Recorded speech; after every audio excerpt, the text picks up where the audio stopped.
Hello guys, welcome to Ben 10 What If. So in this video, we will see what if Ben got the Omnitrix at age 5 instead of 10. If you enjoy these kinds of stories, don't forget to show us some love by hitting the like button and subscribing to the channel. Your support means the world to us. Now, let's start the story. Chapter 1, Little Hands, Big Watch. Ben Tennyson couldn't sleep. The rust bucket smelled like Grandpa Max's weird cooking, and the summer night was too hot, and his Spider-Man pajamas were all twisty. Plus, Gwen kept making these little snore sounds from her bunk that sounded like a broken toy car. "I gotta pee," he whispered to no one, sliding off his bunk with practiced stealth. At 5 years old, Ben had mastered the art of nighttime escapes. He'd learned last week that grown-ups got super grumpy when you woke them up just because you wanted a drink or needed to go potty or thought you saw a monster. His light-up Velcro sneakers were by the door, and he slipped them on without turning on the lights. The RV door made a tiny squeak as he pushed it open, but Grandpa Max just rolled over in his sleep. The campground was dark and full of cricket sounds, but Ben wasn't scared. He was practically a grown-up now, he could count to 20 and everything. "Just gotta find a good tree," he mumbled, wandering into the forest. The woods looked different at night. During the day, this was where he and Gwen had played superheroes, even though Gwen kept saying she wanted to be a scientist instead. Now the trees made weird shadows, and Ben ventured further than he meant to. "Uh-oh," he whispered, looking back. He couldn't see the rust bucket's lights anymore. But he wasn't lost. Only babies got lost. He was just, temporarily not found. That's when he saw it, a streak of light cutting across the night sky. Not a shooting star, but something bigger and brighter, zooming right at him. Whoa! Ben ducked as the object crashed nearby, sending dirt flying everywhere. That was awesome. Any thoughts of needing the bathroom vanished as he scrambled toward the crash. A small crater smoked in the ground, and in the middle sat a weird metal ball thing. Cool. Space stuff.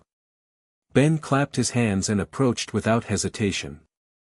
The sphere clicked and whirred, then split open to reveal something that looked like a watch, if watches were bulky and glowy and alien-looking.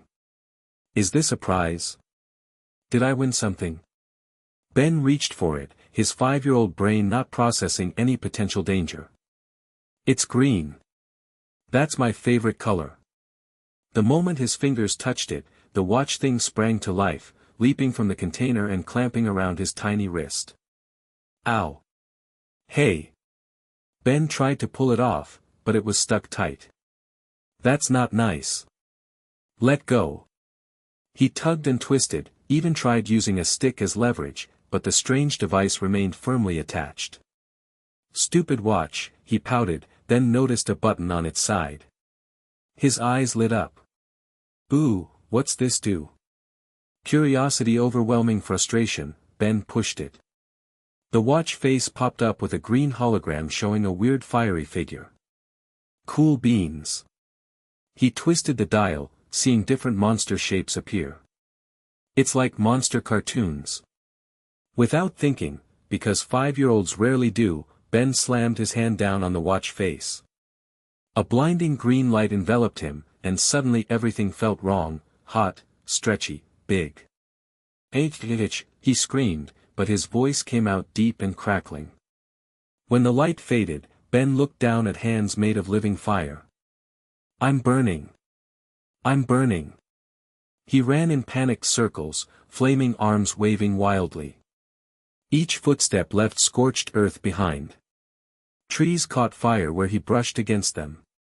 "Grandpa! Help! I'm all flamey." Ben tripped over a log, tumbling down a small hill and setting more of the forest ablaze. He wasn't hurt, didn't even feel hot, but everything around him was catching fire. "I don't like this. I want to go back to normal." Tears would have streamed down his face if they didn't evaporate instantly. "I'm sorry, trees. I didn't mean it." Ben's panicked rampage continued for several minutes before he heard a familiar voice. "Holy Mother of, Ben. Is that you?" Grandpa Max stood at the edge of the growing forest fire, flashlight in hand, eyes wide with shock. Grandpa!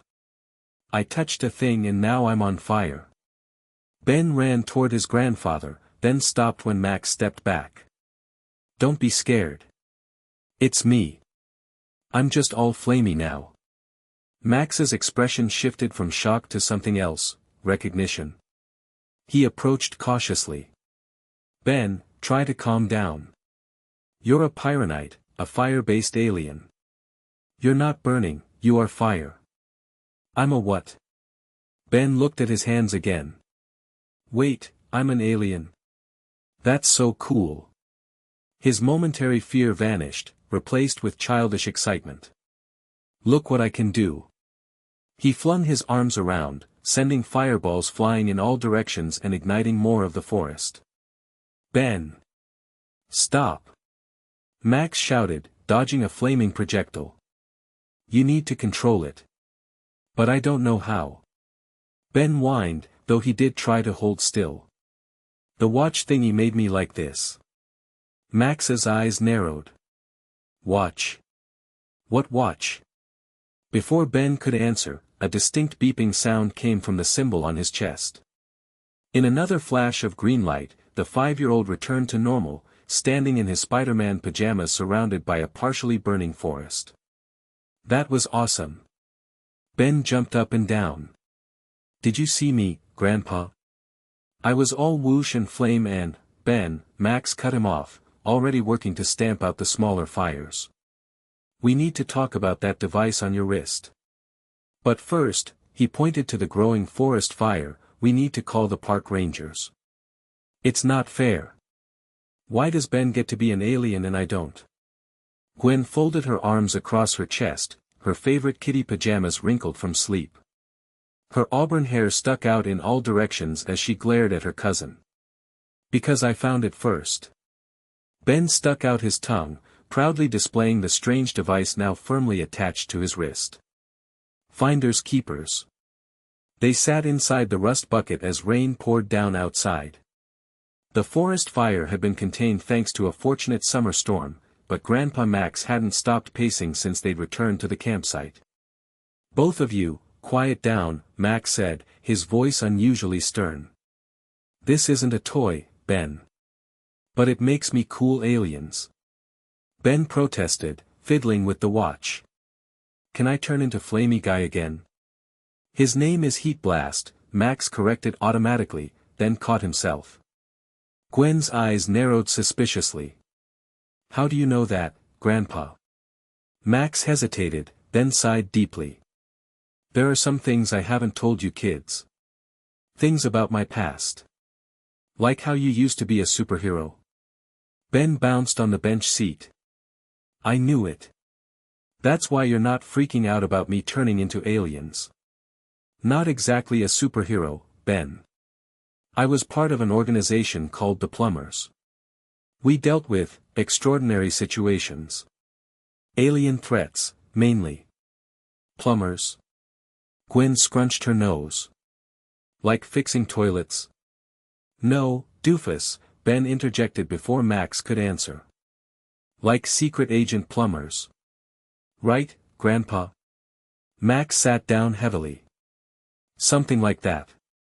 But what's important right now is that device on your wrist. It's called the OMNITRIX, and it's one of the most powerful tools in the universe. Ben held up his arm, examining the watch with newfound awe. OMNITRIX? It contains the DNA of thousands of alien species, Max explained, his voice grave. And it was never meant for a 5-year-old. I'm 5.5, Ben corrected indignantly. I should be the one with the Omni-whatever, Gwen argued. I'm more responsible. I can write in cursive and I know my times tables up to 5. No way. Ben clutched his wrist protectively. It picked me. We're best friends now. It didn't pick you, doofus, you grabbed it. Did not. Did too. Enough. Max rarely raised his voice, and both children immediately fell silent. We need to figure out how to remove it. Ben's face crumpled. But I don't want to. I want to be a superhero. Ben, you nearly burned down half the forest. Max pointed out. That was an accident. I'll be more careful. Tears welled up in his eyes. Please don't take my watch away, Grandpa. Max studied his grandson's pleading face, then the alien device that seemed impossibly large on the boy's tiny wrist. After a long moment, he sighed. Let's get some sleep. We'll figure this out in the morning. Morning brought no solutions. Max examined the Omnitrix while Ben slept, but couldn't find any obvious way to remove it. Can I try it again? Ben asked the moment he woke up, already poking at the watch face. I want to see what else I can turn into. Not inside the rust bucket, Max said firmly. And not until we set some ground rules. Like what? Like no transforming without telling me first. No showing off to strangers. And no, boring. Ben interrupted, climbing onto the breakfast table. I bet I can be something super fast. Or super strong. Or, the watch face popped up as he accidentally bumped it against the table edge. Ben, wait, Max reached for him, but too late. Ben slammed his hand down on the dial, and green light flooded the rust bucket again. When it faded, a strange insect-like creature with 4 eyes and dragonfly wings stood on the table. Ew! Gwen shrieked, spitting out her cereal. Ben's a giant bug. I'm Bug Man. Ben buzzed excitedly, his voice high and raspy. He tested his wings, hovering a few inches above the table. This is even better than Flamey Guy. Max ducked as Ben zoomed around the RV's interior, bumping into everything. His species is called stinkfly, and Ben, be careful. Too late. Ben crashed into the breakfast dishes, sending milk and cereal everywhere, then ricocheted off the ceiling and tangled himself in the curtains. I'm stuck, he wailed, wings flapping frantically. Help. Hold still. Max tried to untangle him as Gwen doubled over laughing. Bug Boy is trapped, she teased. Serves you right for showing off. I'm not Bug Boy. Ben protested, finally breaking free and hovering menacingly over his cousin. I'm. He paused, thinking hard. Stinkfly. That's what I just, Max began, then sighed. Never mind. Watch this. Ben announced proudly, and before Max could stop him, the insectoid alien shot streams of foul-smelling goo from his eyes. Yo! Gwen shrieked as the slime splattered across her favorite shirt. Benjamin Tennyson. Ben. Outside, now. Max ordered, pointing to the door. Stinkfly Ben zipped out the door, cackling with insectoid glee. Can't catch me. This summer just got a whole lot more complicated, Max muttered, grabbing a towel for Gwen as he watched his grandson zoom into the morning sky. An hour later, they were on the road. Ben had returned to human form after the watch timed out, and now sat sulking in the passenger seat next to Grandpa Max. It's not fair, he mumbled. Stinkfly was awesome. You ruined my favorite shirt, Gwen reminded him from the back seat, where she was reading a book far above her grade level. You're just jealous, Ben retorted. I am not. R2. Max interrupted before the argument could escalate. We need supplies. There's a convenience store at the next exit. The store was small and quiet when they arrived. Ben immediately headed for the candy aisle while Gwen followed Max to pick out healthier snacks. Can I get Sumo Slammer gummies? Ben called out, already grabbing a package. They're new and they turn your tongue blue. Just one package, Max called back. And grab some fruit too. Ben made a face but obediently wandered toward the fruit stand. The watch, the Omnitrix, he reminded himself, felt heavy on his wrist. He tried pressing its buttons during the drive, but nothing happened. Grandpa explained it needed to recharge between transformations. Stupid recharging, he muttered, poking at it again. A loud crash from the front of the store made him look up. Two men in ski masks had burst in, one holding a gun pointed at the cashier. "Empty the register." "Now," the armed man shouted. Ben ducked behind a display, his heart racing. Through the gaps in the shelving, he could see Grandpa Max pushing Gwen behind him, his body tense. "This is so cool," Ben whispered, then clapped his hand over his mouth. "I mean, not cool. Bad guys are bad." He looked down at the OMNITRIX, which suddenly lit up with a ready glow. "It's hero time," Ben whispered, twisting the dial carefully like Grandpa had shown him. He cycled through the silhouettes until he found one that looked super strong. Taking a deep breath, he pushed down on the watch face. Green light flashed, and suddenly Ben was huge, a massive, four-armed red alien that barely fit in the aisle. "Whoa!" His voice boomed like thunder. "I'm big strong guy." The robbers spun around, eyes widening at the sight of the towering red giant. "What the?" The armed man swung his gun toward Ben, who reacted on instinct. With one massive hand, he grabbed a nearby shelf and flung it at the robber, knocking the gun away.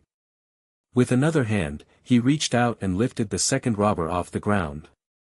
"Put me down," the man yelled, kicking uselessly.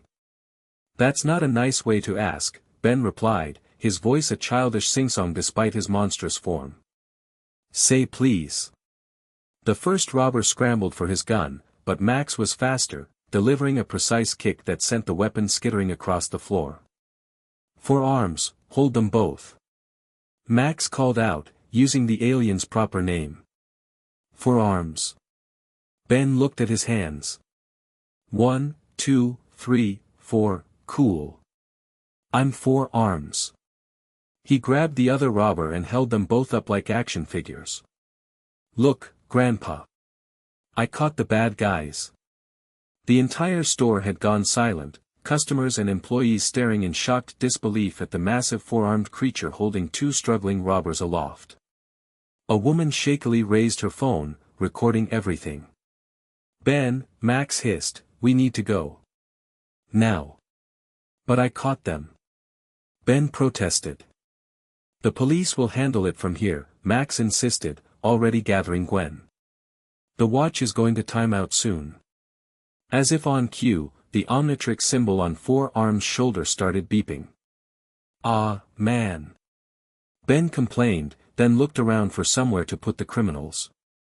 He spotted a large freezer case and brightened. "I know. Timeout spot." With casual strength, he opened the freezer door and deposited both men inside, then slammed it shut. "Stay there until the police come. You guys were very naughty." The beeping accelerated, and Max grabbed Ben's massive arm, pulling him toward the exit. "We need to go now." They barely made it to the rust bucket before green light flashed again, leaving 5-year-old Ben standing in the parking lot, looking immensely pleased with himself. "Did you see me, Gwen? I was all BAM and POW and those bad guys were so scared." Gwen looked torn between being impressed and annoyed. "I guess it was kind of cool," she admitted reluctantly. "Kind of.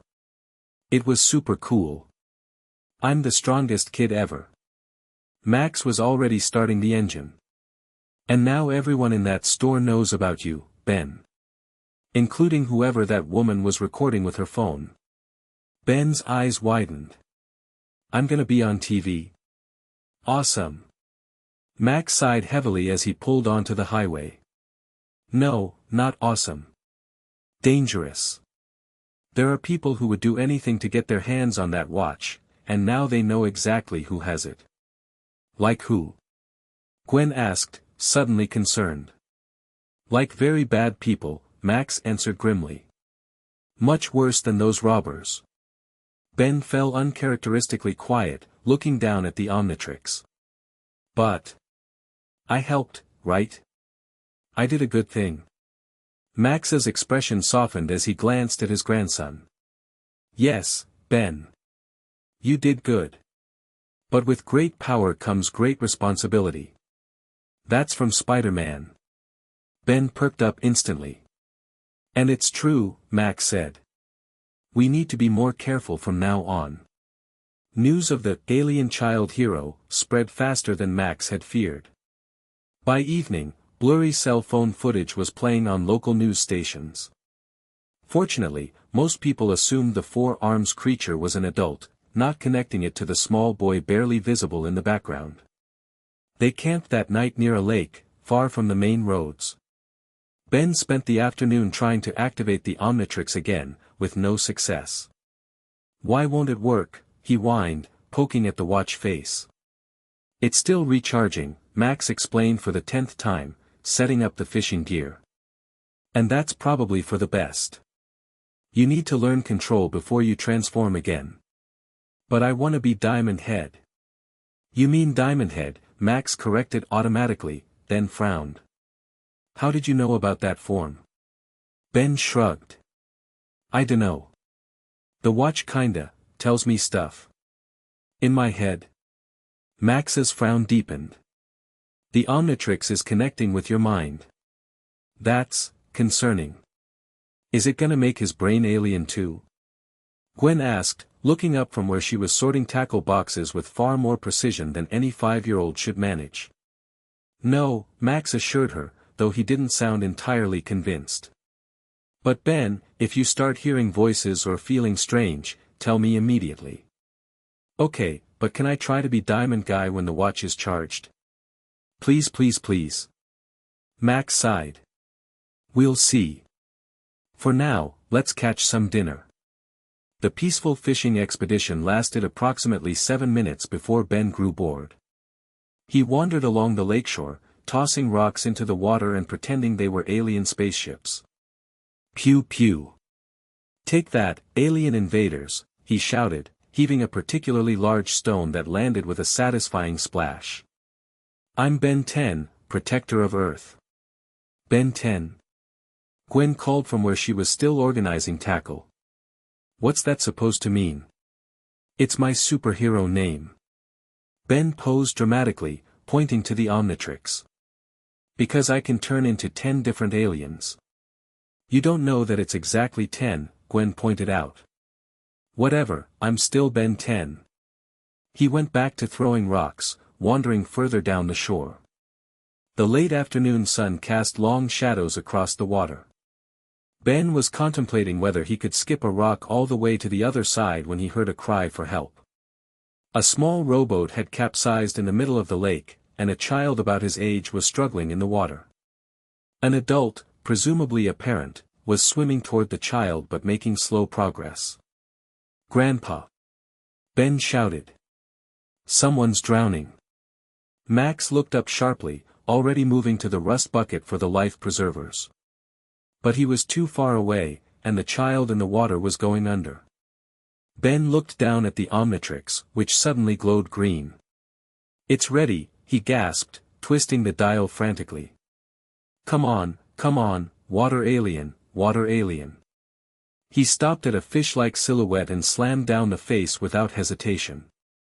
Green light engulfed him, and suddenly Ben was a small, amphibious alien with webbed hands and feet. Yes. His voice came out gurgling and wet. I'm Fish Guy. Without waiting, he dove into the lake. This new form cut through the water with incredible speed, and within seconds he reached the struggling child. Grab on. Ben extended his webbed hands, and the terrified child latched onto him. I gotcha. With powerful strokes, he swam the child toward shore, reaching it just as the parent arrived.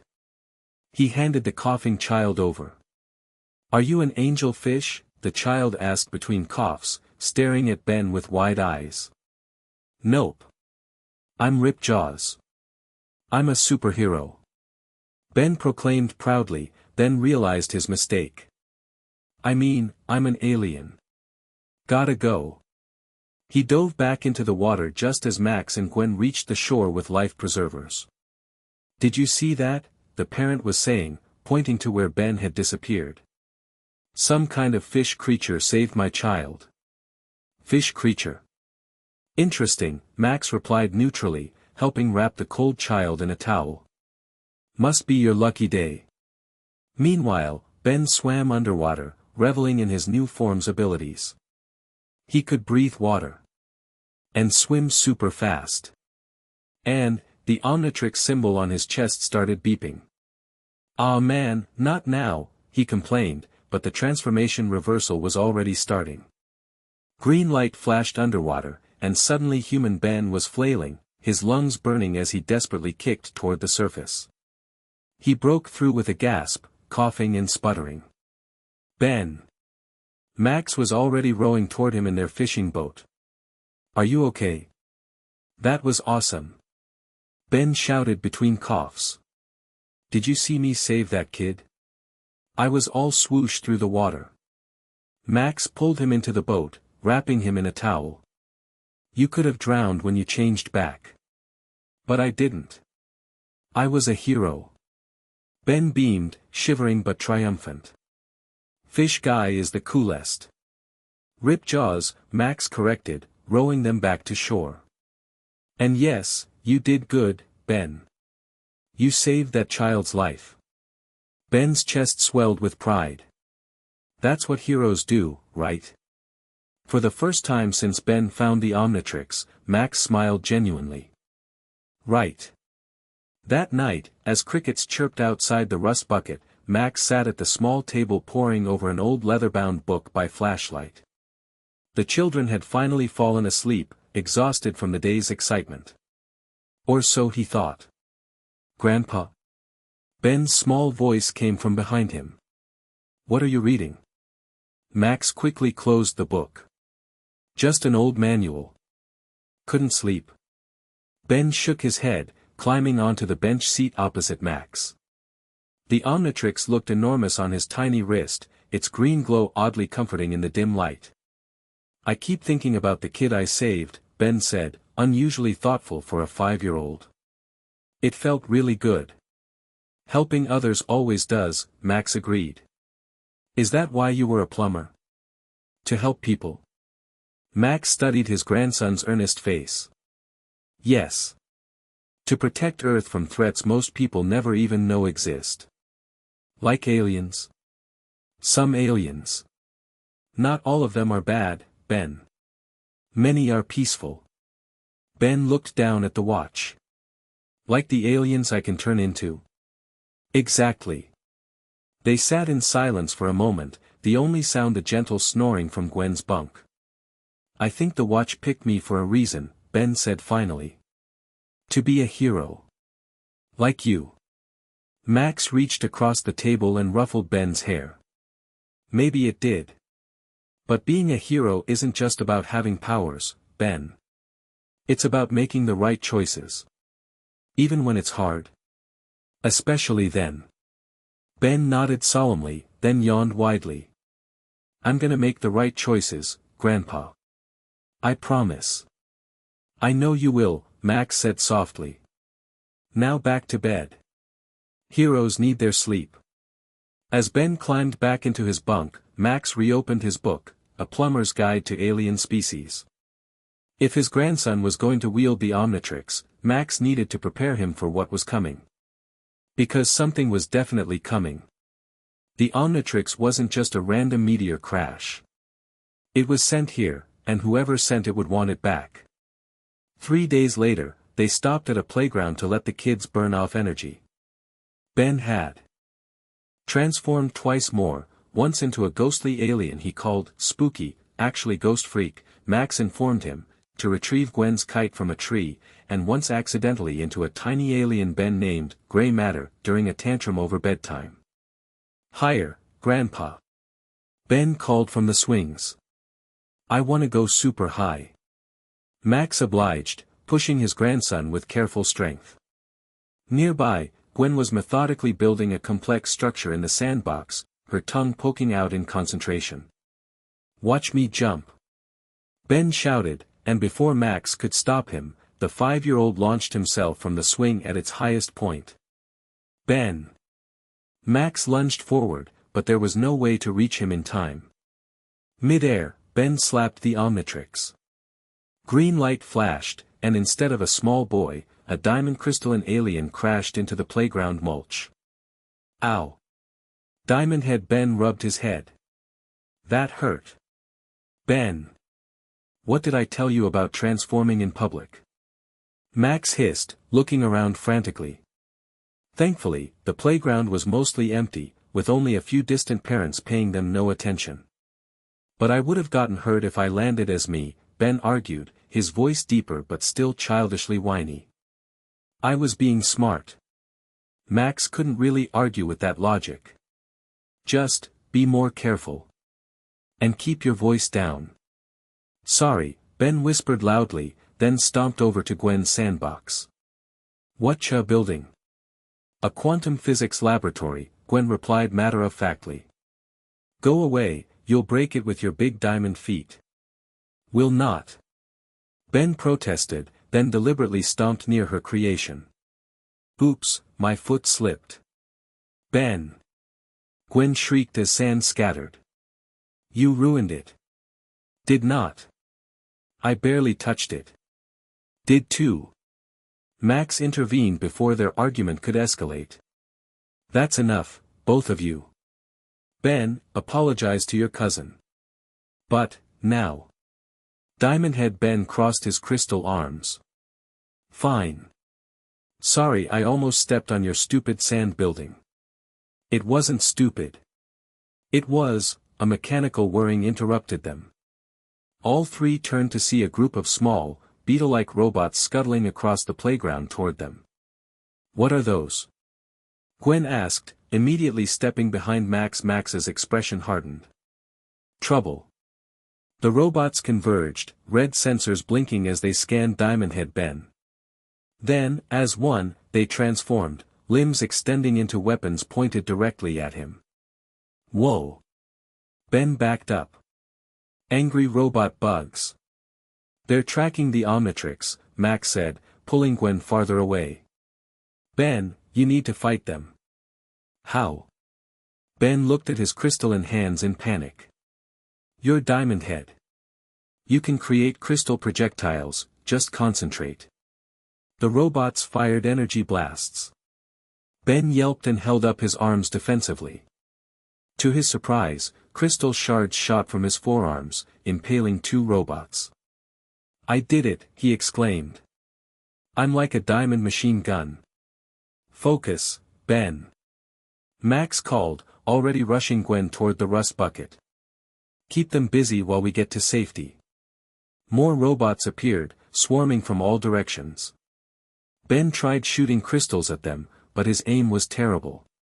For every robot he hit, 3 more advanced. There's too many, he cried, backing toward the playground structure. What do I do? A robot leapt at him from behind. Ben spun around, arms flailing in panic, and accidentally sliced through it with his diamond-sharp hand. Oh! I can cut them. Ben realized. With newfound confidence, he charged forward, swinging his arms wildly. Take that, stupid robots. His uncoordinated but enthusiastic attack worked better than precision might have. The robots couldn't predict his chaotic movements, and several fell to his crystalline limbs. Ben! This way! Max called from the rust bucket, engine already running. Ben ran toward the RV, crystal spikes erupting from his back and impaling robots that tried to leap on him. He didn't understand how he was doing it, the knowledge seemed to flow from the Omnitrix itself, guiding his movements. He dove into the rust bucket just as Max floored the accelerator. The remaining robots gave chase, but couldn't match the vehicle's speed. Did you see me? Ben asked excitedly as the Omnitrix timed out, returning him to human form. I was all slice and dice. Like a diamond ninja. You were sloppy, Gwen criticized from her seat. But I guess you didn't totally mess up. Coming from Gwen, that was high praise. Max's face remained grim as he drove. Those were scout drones. Someone's looking for the Omnitrix, and now they know you have it. Who? Ben asked, suddenly serious. I don't know, Max admitted. But whoever it is, they're not friendly.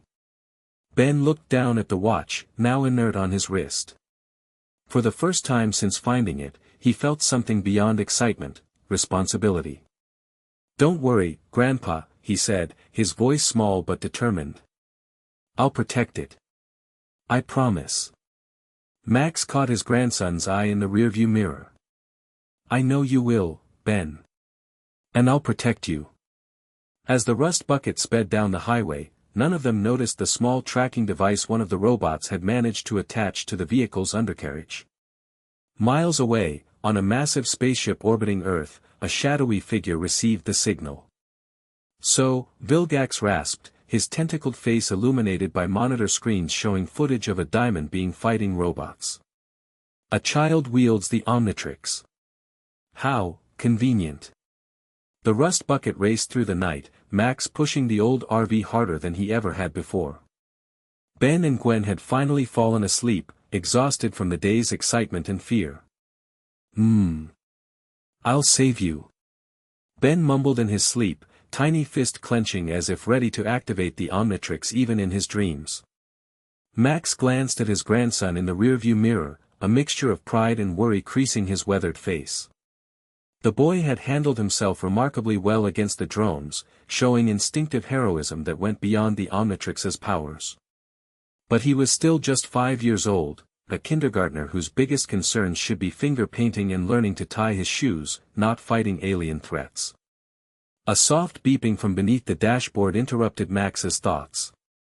He reached under and pulled out a device that hadn't seen use in years, his old plumber badge, now functioning as an emergency communicator. This is Max Tennyson, he answered quietly, keeping his voice low to avoid waking the children. Max. Thank goodness. The voice belonged to an old friend, another retired plumber named Phil. I've been monitoring unusual signals. There's been increased extraterrestrial activity around your location. I know, Max replied grimly. It's the OMNITRIX. My grandson found it. A long silence followed. Your grandson? The 5-year-old? 5.5, as he keeps reminding me. Yes. Another pause. That's not good, Max. You think I don't know that? Max snapped, then immediately softened his tone. Sorry, Phil. It's been a long day. I understand. Listen, you need to get to Mount Rushmore. The old base is still operational. You'll be safe there until we figure out what to do. Max nodded, though Phil couldn't see him. We're heading there now. ETA about 6 hours. I'll meet you there. And Max? Be careful. Our old friend Vilgax has been spotted in Earth's orbit.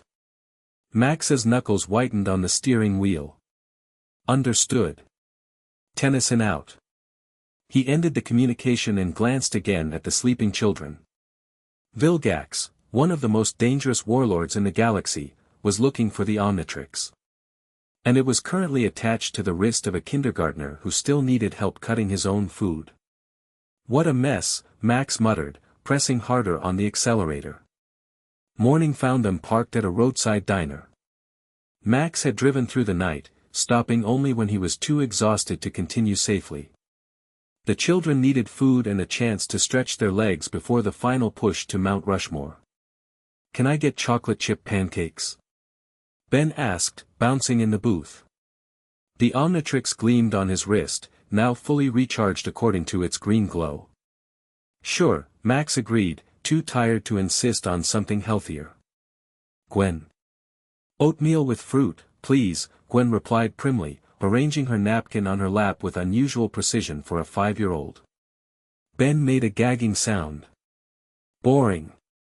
It's brain food, Gwen retorted. Something you clearly need. I don't need brain food. I have the OMNITRIX. Ben held up his wrist proudly, drawing curious looks from nearby diners. Ben, Max warned. Keep it down. Sorry, Ben mumbled, then brightened as the waitress arrived with their food. Pancakes. As the children ate, Max sipped his coffee, fighting to stay awake. They needed to reach Mount Rushmore before nightfall. The old plumber base would provide security systems that could help protect Ben and the OMNITRIX. "Grandpa," Ben said through a mouthful of pancake, "when can I try being other aliens? I bet there's one that can fly. Or shoot lasers from his eyes." "Or, Ben, swallow before speaking," Max reminded him. "And we need to be more careful about when you transform." "But how am I supposed to practice being a hero if I can't use the watch?" Before Max could answer, the diner's television caught his attention. A news report showed footage of yesterday's robot attack at the playground, filmed by a bystander. The blurry video clearly showed Diamondhead fighting the drones. "What witnesses describe as a crystal man battling mechanical insects at Oakdale Park yesterday," the reporter was saying. "Authorities are investigating, but this marks the third sighting of unusual beings in the past week, following reports of a fire monster in the National Forest and a fish creature at Lake Wenatchee." "I'm famous," Ben whispered excitedly. "I'm on TV." "Great," Max muttered. "That's exactly what we don't need." The bell above the diner's door jingled as a new customer entered. Max glanced up reflexively, then froze. The man who walked in looked ordinary enough, middle-aged, with white hair and glasses, but something about him triggered Max's old plumber instincts. The stranger scanned the diner, his gaze stopping when it reached their table. Or more specifically, when it reached Ben's wrist. "Finish up, kids," Max said quietly. "We need to go." "But I'm not done with my—" Ben started to protest. "Now, Ben."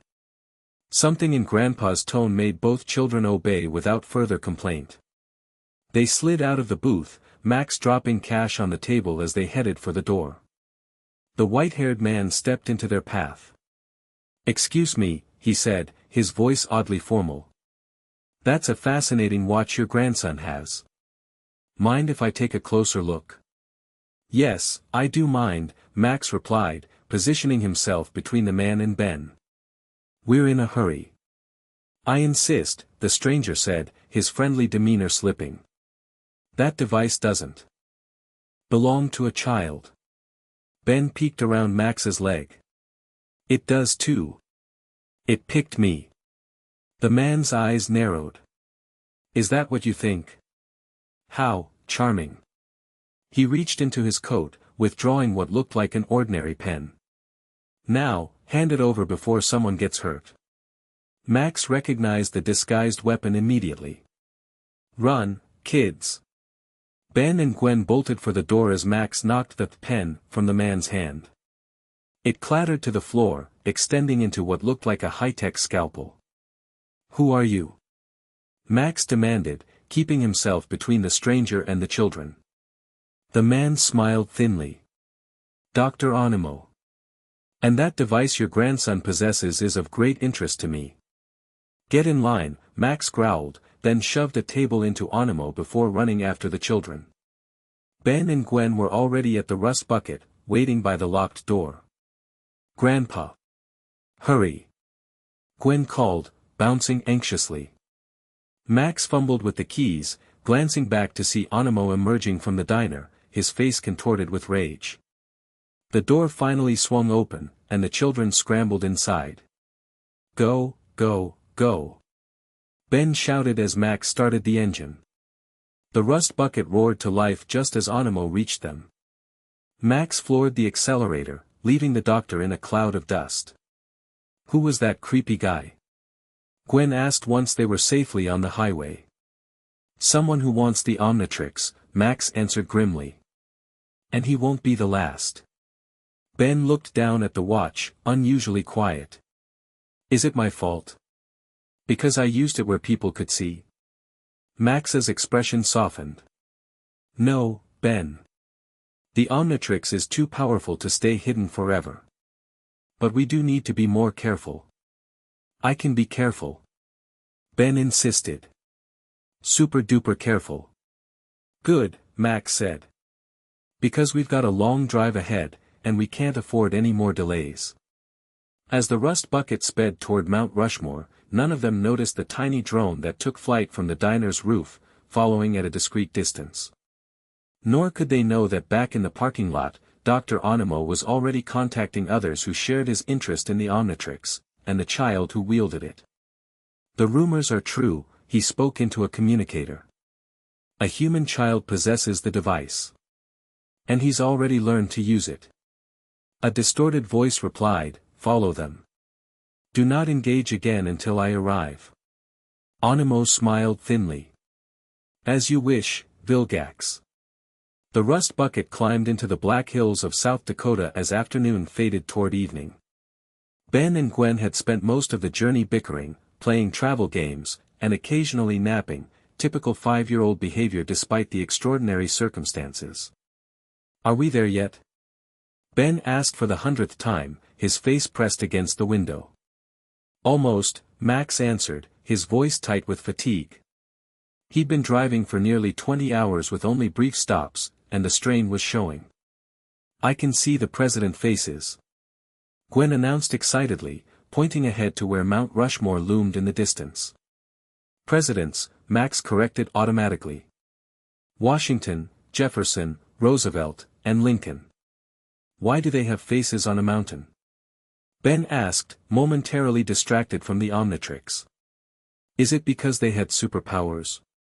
"No, Ben," Max explained patiently. "They were important leaders who helped shape our country." "Boring," Ben decided, returning his attention to the watch. "I bet I could make a cooler mountain with 4 arms." Max chuckled despite his exhaustion. "I'm sure you could." As they approached the famous monument, Max turned off onto a barely visible side road, following it deep into the forest surrounding the tourist attraction. Eventually, they reached what appeared to be a dead end. "Now what?" Gwen asked, peering through the windshield at the rock wall blocking their path.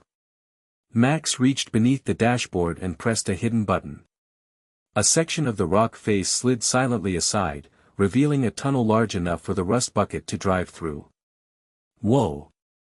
Ben's eyes widened. "Secret base. Just like Batman."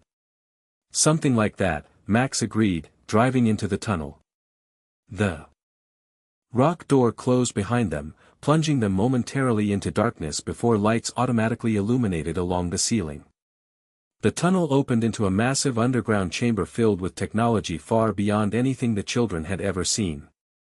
Computer screens lined the walls, strange devices sat on workbenches, and in the center stood a man waiting for them. "Max," he greeted as they parked. "It's been a long time." "Phil," Max nodded, climbing out of the rust bucket. "Thanks for meeting us." Phil's eyes immediately went to Ben, who bounded out of the RV with typical 5-year-old energy. "Is this the boy?" he asked, kneeling to Ben's level. "The one with the Omnitrix?" "That's me." Ben held up his wrist proudly. "I'm Ben 10. Phil raised an eyebrow. "Ben 10. It's what he's calling himself," Max explained with a weary smile. "Because of the 10 alien forms." "I see." Phil studied the device on Ben's tiny wrist. "May I?" Ben hesitantly extended his arm, allowing Phil to examine the Omnitrix without touching it. "Incredible," Phil murmured. "And it's completely bonded to him?" "As far as I can tell," Max confirmed. "We haven't found any way to remove it." "And I don't want to remove it." Ben interjected, pulling his arm back protectively. "It's mine now." Phil straightened up. "Well, you're certainly spirited." "He's a pain," Gwen contributed, emerging from the rust bucket with her favorite stuffed cat clutched to her chest. "But he's kinda brave too." "Gwen." Ben looked both outraged and pleased at the mixed assessment. Phil turned to Max. "We should talk." "Alone?" Max nodded. "Kids, stay here and don't touch anything." "I mean it, Ben." Ben put on his most innocent expression, which Max knew from experience meant trouble was imminent. But there wasn't much choice. He followed Phil to a separate room, leaving the children to explore the main chamber. "This place is so cool," Ben exclaimed once the adults were gone. "Look at all this alien stuff." "Don't touch anything," Gwen reminded him, though she too was wide-eyed with wonder. Grandpa said not to. "I'm just looking," Ben insisted, already reaching for a glowing cube on a nearby table. "I wonder what this does." "Ben. No." Gwen grabbed his arm, pulling it away from the device. "You're going to get us in trouble." "Ah, come on. Nothing bad will happen." The argument might have escalated further if not for the sudden blaring of alarms throughout the base. Red lights flashed as a computerized voice announced, "Perimeter breach detected. Multiple hostiles approaching." Ben and Gwen froze, looking at each other in alarm. "What's happening?" Gwen whispered, clutching her stuffed cat tighter. Before Ben could answer, Max and Phil burst back into the room, both looking grim. "They found us," Max said, rushing to the main computer terminal. "Faster than I expected." "Who found us?" Ben asked, suddenly frightened despite his earlier bravado. The screen showed a group approaching the hidden entrance to the base. In the lead was Dr. Onimo, but behind him walked something that made even Max pale, a massive, squid-faced alien in imposing armor. "Vilgax," Max breathed, the name coming out like a curse. "Who's Vilgax?" Gwen asked, moving closer to her grandfather. "One of the most dangerous beings in the galaxy," Phil answered, already activating the base's defense systems.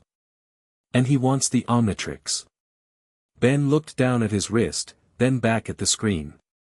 The alien creature was terrifying, much scarier than the harmless-looking watch that had changed his life.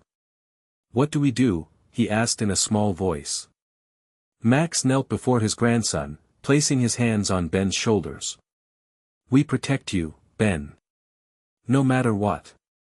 "But what if they get in?" Ben's lip quivered slightly. "What if they take the watch?" "They won't," Max promised. "This base has some of the most advanced defenses on Earth."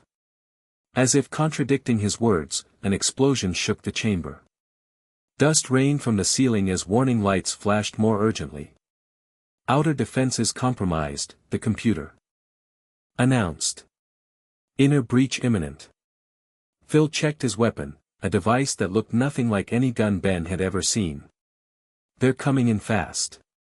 We need to get the children to the escape pods." Max nodded grimly. "Gwen, Ben, come with me. Now." Another explosion rocked the base, knocking Ben off his feet. The OMNITRIX began glowing more intensely, as if responding to the danger. "It wants me to transform," Ben exclaimed, watching the watch face pop up on its own. "Not now, Ben," Max urged, helping him up. "We need to run." But it was too late. The main door to the chamber burst inward, and through the smoke and debris stepped Vilgax, his tentacled face contorted in what might have been a smile. "Maxwell Tennyson," the alien warlord rumbled. "Still interfering in matters beyond your understanding." Behind him, Dr. Onimo entered with what looked like mutated animals, creatures enhanced with alien technology, their eyes glowing an unnatural red. "And these must be your grandchildren," Vilgax continued, his gaze fixing on Ben's wrist. "Including the one who presumes to wield the OMNITRIX." Ben, despite his fear, stepped forward. "It's mine now. It chose me." Vilgax laughed, the sound like grinding metal. "Chose you? What an absurdly human perspective. The OMNITRIX is the most powerful device in the universe. It does not choose anyone, least of all a human child barely out of infancy." "I'm 5.5.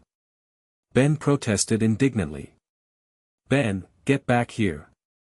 Max hissed, trying to pull his grandson behind him. But Ben stood his ground, a strange calm coming over him as he looked up at the towering alien warlord. The OMNITRIX continued to glow on his wrist, and somehow, Ben knew exactly what to do. "You want the watch?" he asked, his voice steady despite his fear. "Then you'll have to deal with all of me." Before anyone could stop him, Ben slammed his hand down on the Omnitrix. Green light engulfed him, and where a small boy had stood moments before, there now towered an alien composed entirely of living flame. Heat blast. Ben roared, his voice deeper but still recognizably childish. Come and get me, squid face.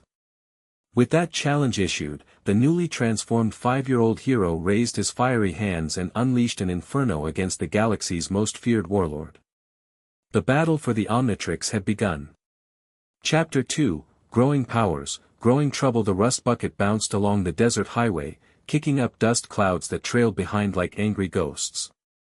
Inside, 5-year-old Ben Tennyson sprawled on the floor with a pile of action figures, making explosion sounds as he smashed them together. And then Heat Blast goes whoosh and melts all the bad guys. He crashed a red figure into a group of villains, scattering them across the RV floor. Ben! Pick those up before someone trips, Grandpa Max called from the driver's seat. In a minute, Ben replied absently, already reaching for his favorite toy, a blue alien figure he'd convinced Max to buy him after discovering the speedy alien in the Omnitrix. 1 month had passed since the showdown at Mount Rushmore. Their narrow escape from Vilgax still gave Ben nightmares sometimes, though he'd never admit it. The memory remained vivid, Heat Blast's flames barely slowing the warlord down, Phil staying behind to activate the base's self-destruct sequence while they fled through an escape tunnel. They never saw Phil again. "Whatcha thinking about, doofus?" Gwen asked, looking up from her picture book. Despite being the same age as Ben, she read at a 3rd grade level and never let him forget it. "Nothing," Ben mumbled, suddenly self-conscious. "Just playing." Gwen studied him with that too smart look she always got. "You're thinking about the scary squid alien again, aren't you?" "No." Ben protested, then quieter, "Maybe." "Vilgax can't find us," Max reassured from the front, his eyes never leaving the road. "The cloaking tech I installed on the rust bucket masks the Omnitrix's energy signature." Ben glanced down at the watch-like device on his wrist. After a month of wearing it, the Omnitrix no longer seemed too big or awkward, it was just part of him now, like an extra finger or a second belly button. "I'm not scared of him anyway," Ben declared, puffing out his chest. "Next time I'll go 4 arms and punch his stupid face." "Language, Ben," Max warned, though his lips twitched with amusement. "Stupid isn't a bad word," Ben argued. "It's not nice," Gwen corrected primly. "You're not nice," Ben shot back, sticking out his tongue. Before Gwen could respond, Max interrupted. "We're stopping for supplies. Everyone behave, okay?" The rust bucket pulled into a small-town grocery store parking lot. After the Mount Rushmore incident, Max had kept them constantly moving, never staying in one place for more than a day or two. Today they'd reached the outskirts of a place called Billings, Montana. "Can I get sumo slammer cards?" "Please please please." Ben bounced on his toes as they entered the store. "1 pack, Max conceded. "If you stay close and don't wander off." "I never wander off," Ben protested. Both Max and Gwen gave him identical looks of disbelief. "Okay, maybe sometimes," Ben admitted. "But not today. Heroes promise." Inside, the store bustled with afternoon shoppers. Ben stuck close to Max's side as they navigated the produce section, though his attention constantly drifted to the Omnitrix. He'd learned to control his transformations better over the past month, mostly because Max made him practice in empty fields and abandoned quarries where no one could see. "Can I get apple juice?" Gwen asked, pointing to the display. "Sure thing, pumpkin," Max replied, adding it to their cart. "What about chocolate milk?" Ben tried. "You're lactose intolerant, Ben. So it gives you a stomachache, remember?" Ben pouted but didn't argue. Last week's ice cream incident had been messy enough to teach even him a lesson. Instead, he focused on the Omnitrix, subtly turning the dial with his thumb, not enough to activate it, just enough to feel the satisfying click between alien silhouettes. That's when he heard the scream. A woman at the front of the store was pointing out the window, her face pale with terror. A monster. In the parking lot. Everyone rushed to look, including Ben. Through the large storefront windows, he saw what had caused the panic, a creature that resembled a frog, if frogs were the size of cars and had multiple eyes and razor-sharp teeth. "What is that thing?" Gwen whispered, clutching Max's hand. "Trouble," Max replied grimly. The mutant frog creature let out an ear-splitting croak, then used its powerful legs to leap onto a parked car, crushing the roof. People scattered, running in all directions. Ben felt the familiar tingle of excitement in his chest. "I can stop it. I just need to." "No heroics in public," Max cut him off, gripping Ben's shoulder firmly. "We need to slip away first." "But it's smashing everything. People could get hurt." Another car alarm blared as the creature bounded across the parking lot. Through the chaos, Ben spotted something else, a man in a white lab coat standing near the edge of the lot, seemingly controlling the frog monster with a handheld device. "Look." Ben pointed. "That guy's making it do bad stuff." Max followed his gaze, then froze. "Onimo. I should have known." "The weird doctor from the diner?"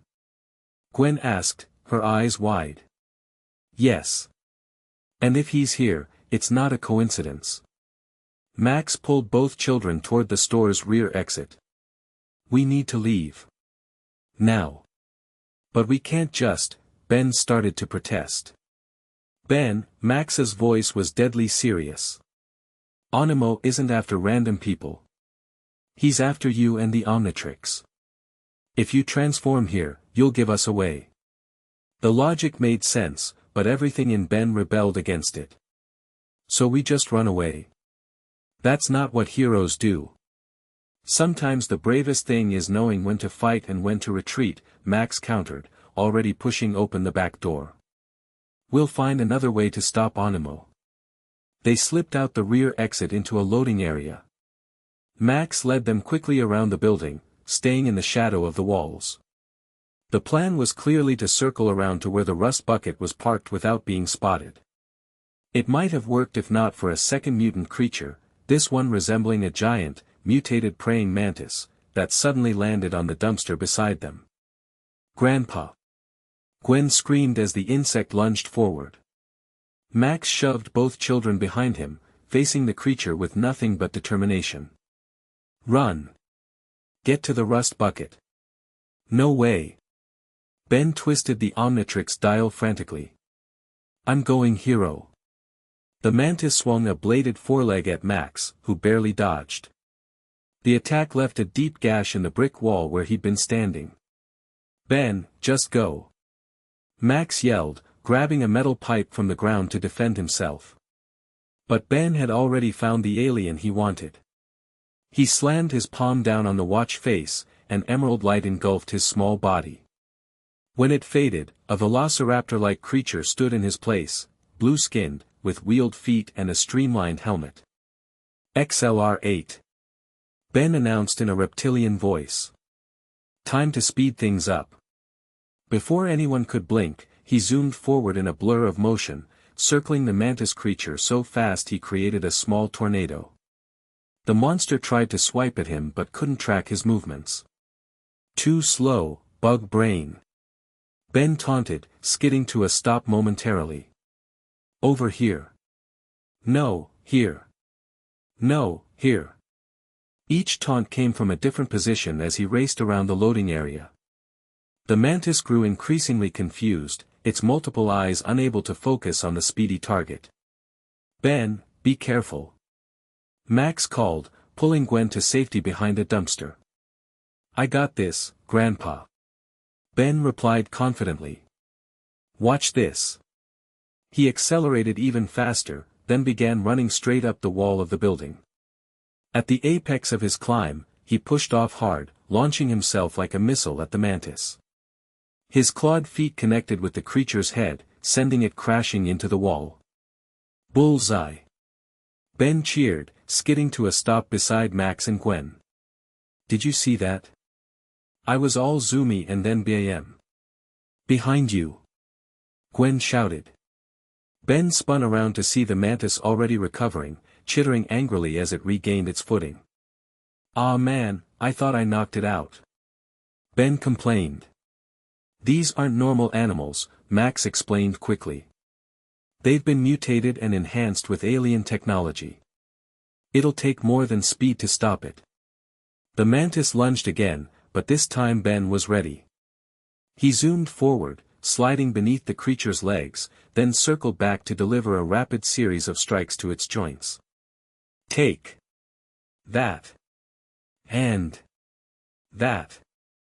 Each word accompanied a precise blow as Ben targeted the weak spots in the creature's exoskeleton. The strategy worked better. The mantis staggered, its movements growing uncoordinated as damage accumulated.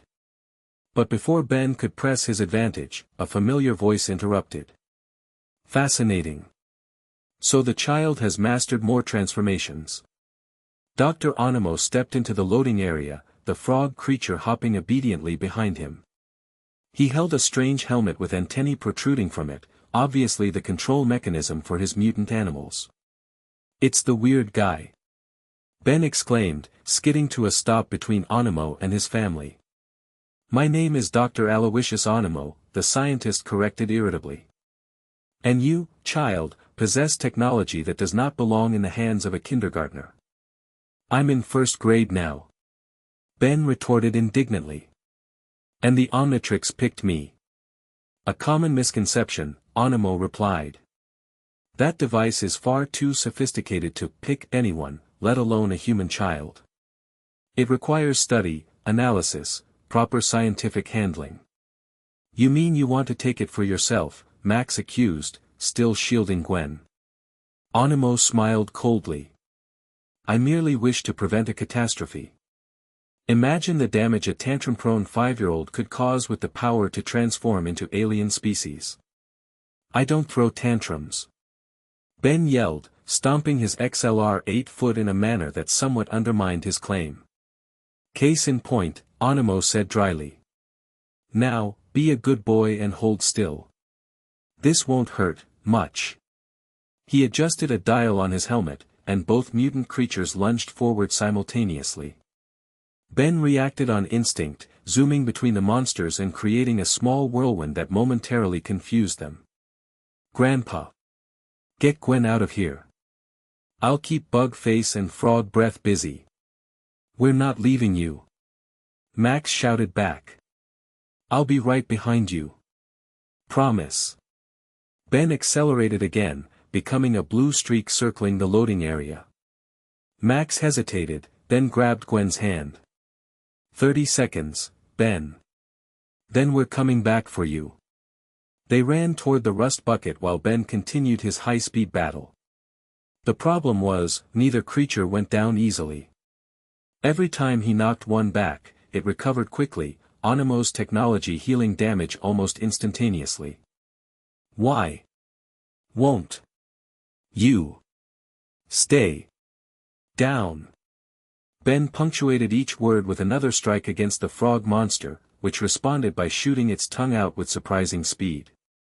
The sticky appendage caught Ben mid-dash, wrapping around his leg and sending him tumbling across the pavement.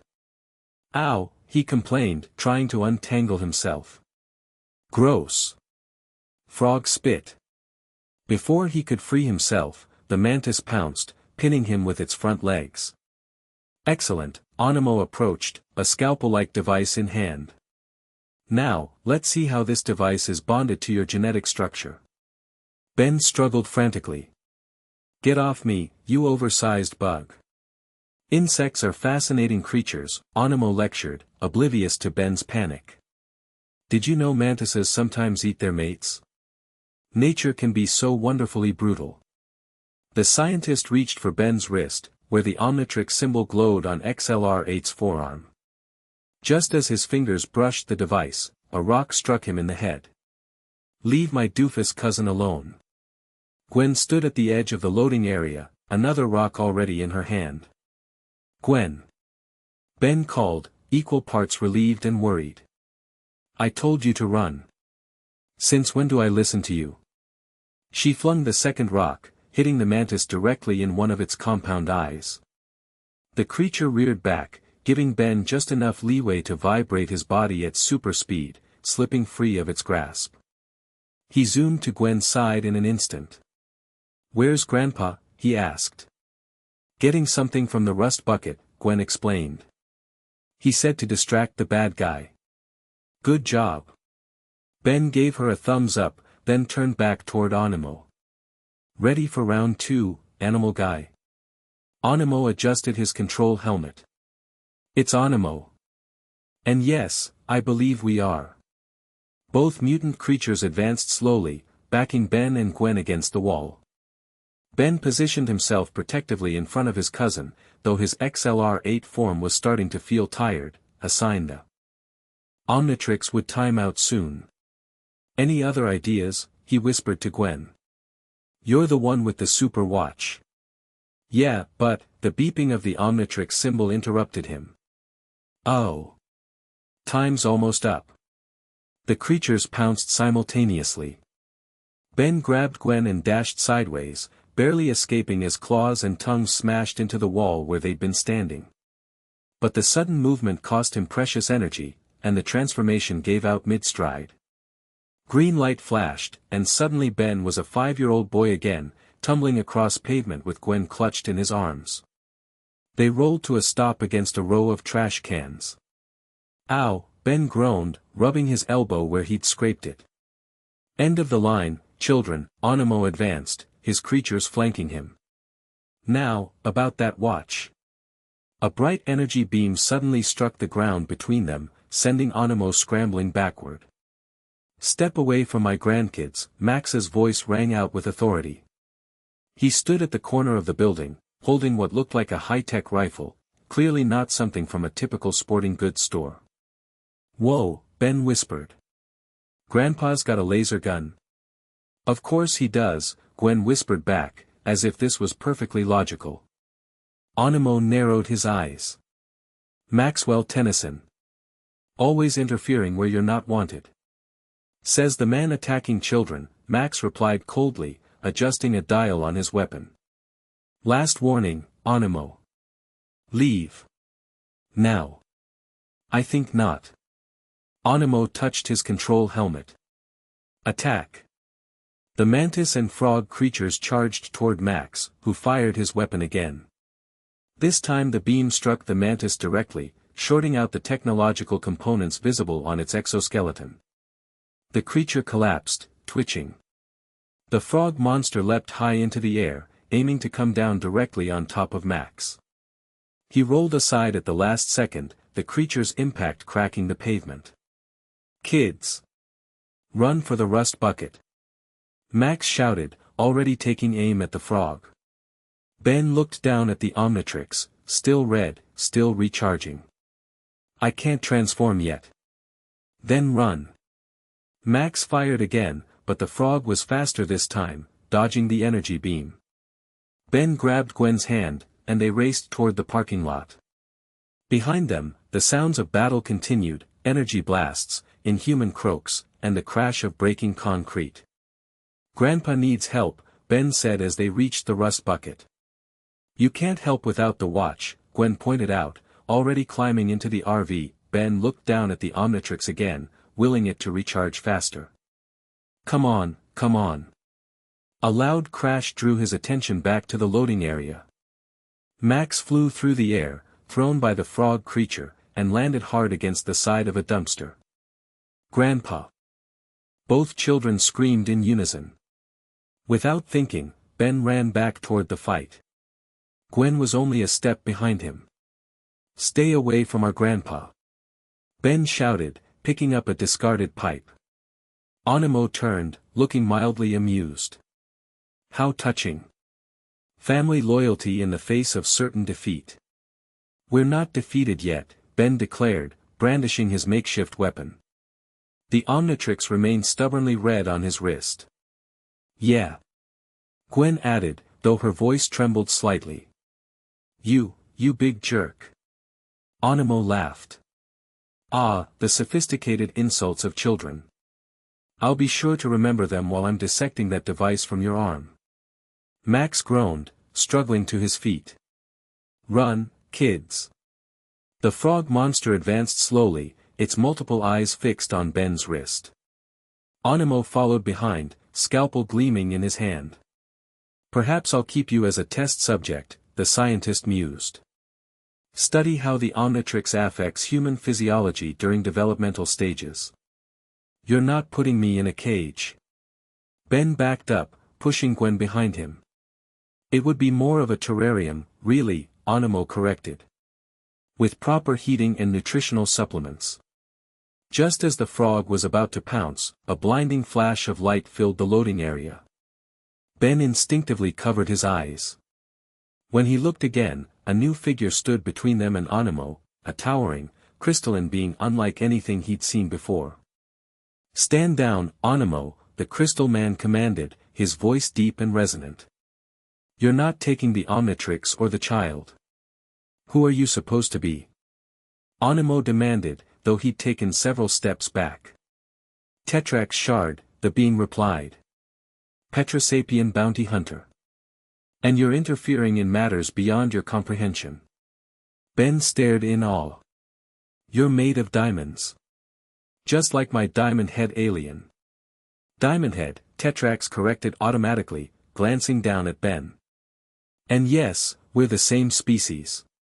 Animo recovered his composure quickly. Another alien? This planet is becoming infested. No matter, my creations will handle you as well. He adjusted his control helmet, and the frog monster leapt at Tetrax. The Petrosapian didn't even flinch. His arm morphed into a crystalline blade that sliced through the creature's tongue when it tried to ensnare him. The frog croaked in pain, backing away as green fluid leaked from its severed appendage. Your genetic manipulations are crude, Tetrax stated flatly. And ineffective against my kind. He slammed a crystalline fist into the ground, sending crystal spikes erupting across the pavement toward Animo. The scientist barely dodged, his control helmet knocked askew in the process. Immediately, both mutant creatures stopped moving, their programming interrupted. No. Animo scrambled to readjust his helmet, but Tetrax was already upon him, lifting him by the front of his lab coat. This ends now, the bounty hunter declared. Animo struggled briefly, then went limp in apparent surrender. But his hand moved to a hidden device in his pocket, and a moment later, a blinding flash engulfed him. When the light faded, he was gone, teleported away. Coward, Tetrax muttered, then turned his attention to the Tennysons. Max had finally regained his feet, positioning himself protectively in front of the children. He held his energy weapon ready, though it was clearly damaged from the earlier fight. What do you want with my grandson? He demanded. Tetrax regarded him impassively. Initially, I was contracted to retrieve the Omnitrix. Ben clutched his wrist instinctively. You can't have it. It's mine. So I've noticed, Tetrax replied, his crystalline features impossible to read. I've been tracking you for weeks. Watching. Creepy, Gwen muttered. Reconnaissance, Tetrax corrected. I needed to understand the situation before acting. Max didn't lower his weapon. And what have you decided? Tetrax was silent for a long moment, his gaze shifting between Max and the children. Finally, he spoke. I've decided my original contract is problematic. Meaning? Max pressed. Meaning I didn't know the Omnitrix was attached to a hatchling, Tetrax explained, gesturing toward Ben. My people have strict codes regarding the treatment of young ones, even those of other species. I'm not a hatchling. Ben protested. I'm 5 3/4. A sound emerged from Tetrax that might have been a laugh. By Petrosapian standards, you've barely emerged from your gestation crystal. So you're not going to try taking the Omnitrix? Max clarified, still suspicious. Not by force, Tetrax confirmed. Though I maintain it doesn't belong on the wrist of a what do you call your younglings at this stage? Kindergartner, Gwen supplied helpfully. Though Ben just started first grade. Yes. A first grader. Tetrax shook his head. The universe has a strange sense of humor. Ben stepped forward, his earlier fear replaced with curiosity. You're really the same as Diamond Head? Can you make crystal stuff too? Can you teach me how to use my Diamond Head powers better? It's Diamond Head, Tetrax corrected again. And yes, I could teach you. Your technique when using a Petrosapien form is undisciplined. That's because he's 5, Max said dryly. 5 3/4, Ben insisted emphatically. Sirens wailed in the distance, local authorities finally responding to the chaos at the grocery store. Max tensed, looking toward the sound. We need to leave, he said urgently. Before anyone sees Ben or the OMNITRIX. Tetrax nodded. Agreed. The fewer who know about the device, the safer the child will be. You can come with us. Ben suggested excitedly. In the rust bucket. You can show me cool diamond tricks. Ben, we don't even know if we can trust him, Max cautioned. He saved us from Onimo, Ben pointed out. That makes him a good guy. Tetrax seemed amused by the child's simple logic. I have my own transportation. But perhaps we could coordinate our movements. Max considered this, then gave a reluctant nod. Fine. But I'm watching you. I would expect nothing less. Tetrax touched a control on his wrist and a sleek, alien motorcycle materialized nearby. I'll follow at a distance. Ben's eyes widened. That is the coolest bike ever. It's a Petrosapien hover cycle, Tetrax explained, mounting the vehicle. And it's not a toy. Ah man, Ben groaned, already imagining how awesome it would be to ride. The sirens grew louder. Time to go, Max urged, herding the children toward the rust bucket. Now. They piled into the RV, Max starting the engine before the doors were fully closed. As they pulled away, Ben pressed his face against the back window, watching Tetrax follow on his crystalline motorcycle. This is so cool, he whispered. We have an alien friend now. He's not our friend yet, Max cautioned from the driver's seat. Just because he didn't try to take the OMNITRIX doesn't mean we can trust him completely. But he's like Diamond Head. Ben argued. And Diamond Head is one of my good aliens. Diamond Head, Max and Gwen corrected simultaneously. Ben rolled his eyes. Whatever. I still think he's awesome. As the rust bucket hit the highway, leaving Billings behind, none of them noticed the small drone tracking their movement from high above, or the transmission it sent to a massive ship orbiting Earth, where a tentacled figure watched with growing interest. So, Vilgax rumbled, studying the footage of Ben's transformation and subsequent battle. The child grows more proficient with the OMNITRIX. And now Tetrax shard protects him. Unexpected, but not insurmountable. He turned to a shadowy figure beside his throne. Prepare my transport. It's time I handled this personally. 3 days later, they camped in a secluded forest clearing in Idaho. After confirming they weren't being followed, by anyone except Tetrax, Max had decided they needed time to regroup and plan their next move. The Petrosapien bounty hunter had proven surprisingly helpful, setting up perimeter sensors around their campsite and sharing information about potential threats still hunting the OMNITRIX. The device contains the DNA of thousands of species, Tetrax explained as they sat around the campfire. Many would kill to possess such power. But why did it stick to me? Ben asked, poking the fire with a stick. The OMNITRIX gleamed in the firelight, looking deceptively ordinary on his small wrist. That remains unclear, Tetrax admitted.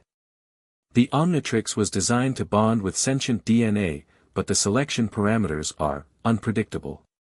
Maybe it knew Ben would use it to help people, Gwen suggested, roasting a marshmallow with meticulous precision. Yeah. Ben perked up. It knew I'd be a superhero. Tetrax and Max exchanged skeptical glances. More likely it was random chance, Max said gently. Right place, right time. Or wrong place, wrong time, Tetrax muttered. Ben frowned. You think I'm a bad hero? The Petrosapien seemed momentarily taken aback by the direct question. I think you're young. Very young, by any species standards. The OMNITRIX is a responsibility many adults couldn't handle. But I'm doing good stuff with it. Ben protested. I stopped Onimo's monsters and saved that kid from drowning and helped those people in the car crash last week. You have shown considerable courage, Tetrax acknowledged. But courage without discipline is dangerous. That's why you should teach me. Ben bounced to his feet excitedly. Show me how to use Diamond Head better. Diamond Head, everyone corrected in unison. Fine. Diamond Head. Ben emphasized each syllable dramatically. So will you? Please.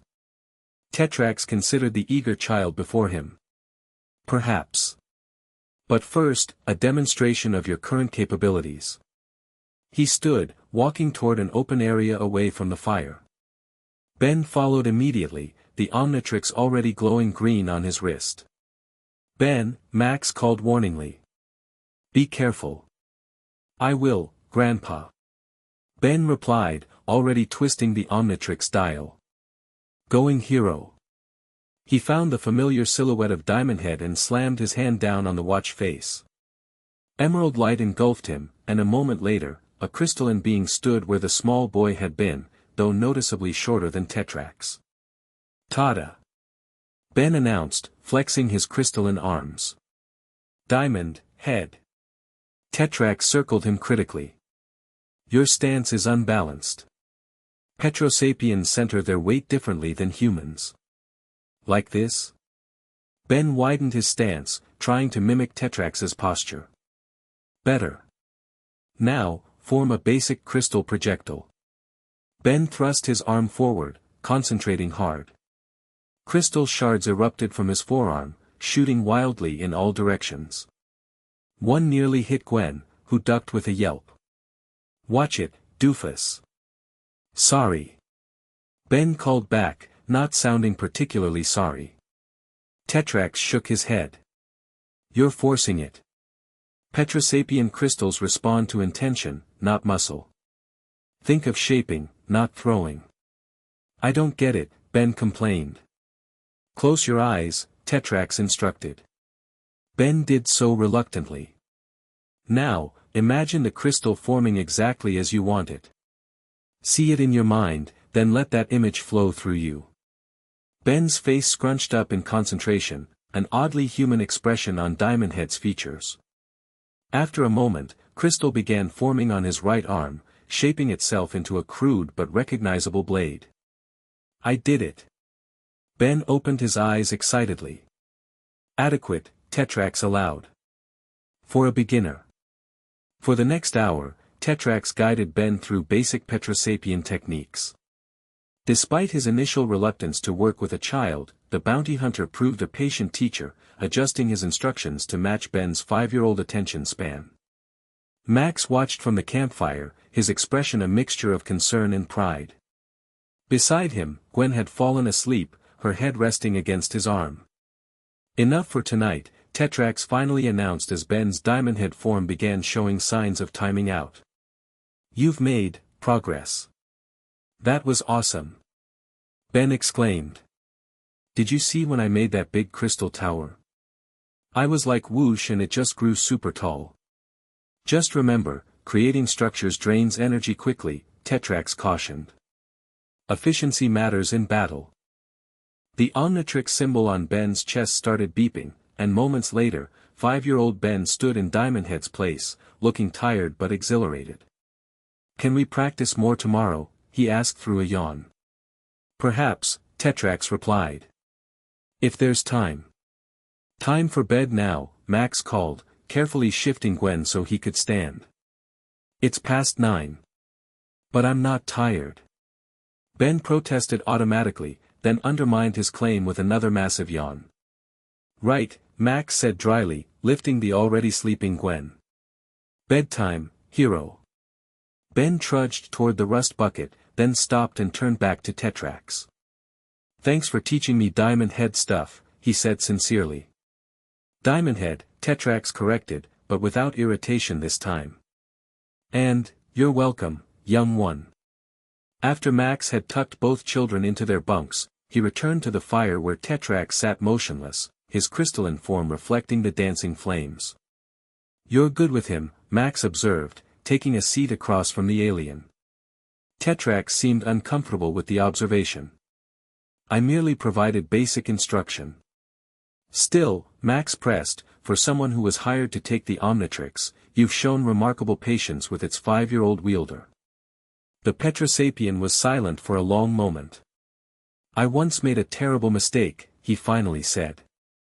I retrieved a powerful weapon for Vilgax, not caring how it would be used. My homeworld paid the price. Petropia, Max nodded grimly. I heard what happened. I'm sorry. My people are gone because I valued profit over principle, Tetrax continued. I won't make the same mistake with the OMNITRIX. Especially not when it's attached to a child. Max studied the bounty hunter thoughtfully. Who hired you this time? That doesn't matter now. I've abandoned the contract. It matters if they send someone else, Max pointed out. Someone who might not develop your moral qualms about taking the OMNITRIX from a kindergartner. Tetrax's crystalline features hardened. It was Azimuth. Max's eyes widened. The creator himself? Yes.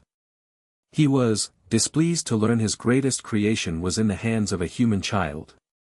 He wanted it retrieved intact. And now? Now I've informed him of the situation. He's processing the information. Max leaned forward. And Vilgax? Is he still searching? Without question, Tetrax confirmed grimly. My sensors detected his ship entering Earth's atmosphere yesterday. He's being cautious this time, moving quietly. After what happened at Mount Rushmore, I'm not surprised. Max stared into the fire. We need to keep moving. Stay ahead of him. Movement alone won't save you, Tetrax warned. Vilgax is persistent and has resources across the galaxy. And he's not the only one hunting the OMNITRIX. So what do you suggest? Training the boy, Tetrax said simply. If he's to wield the OMNITRIX, he must learn to use it effectively, not just flailing about with whatever alien form seems interesting at the moment. Max sighed deeply. He's 5, Tetrax. He should be learning to read and tie his shoes, not fighting intergalactic warlords. And yet, here we are. The Petrosapien gestured toward the rust bucket where Ben slept. The OMNITRIX chose him, or at least, it's bonded with him now. We must deal with reality as it exists, not as we wish it to be. Before Max could respond, a small alarm beeped on Tetrax's wrist device. The bounty hunter stood immediately, his arm morphing into a crystalline blade. We have company, he announced grimly. Inside the rust bucket, Ben couldn't sleep. His mind raced with everything he'd learned from Tetrax, replaying the cool crystal moves over and over in his imagination. Plus, Gwen was doing that weird snore whistle thing again. He sat up in his bunk, peering out the window at the campfire where Grandpa Max and Tetrax were talking. They looked serious, which probably meant they were talking about boring grown-up stuff. Ben flopped back on his pillow, staring at the ceiling.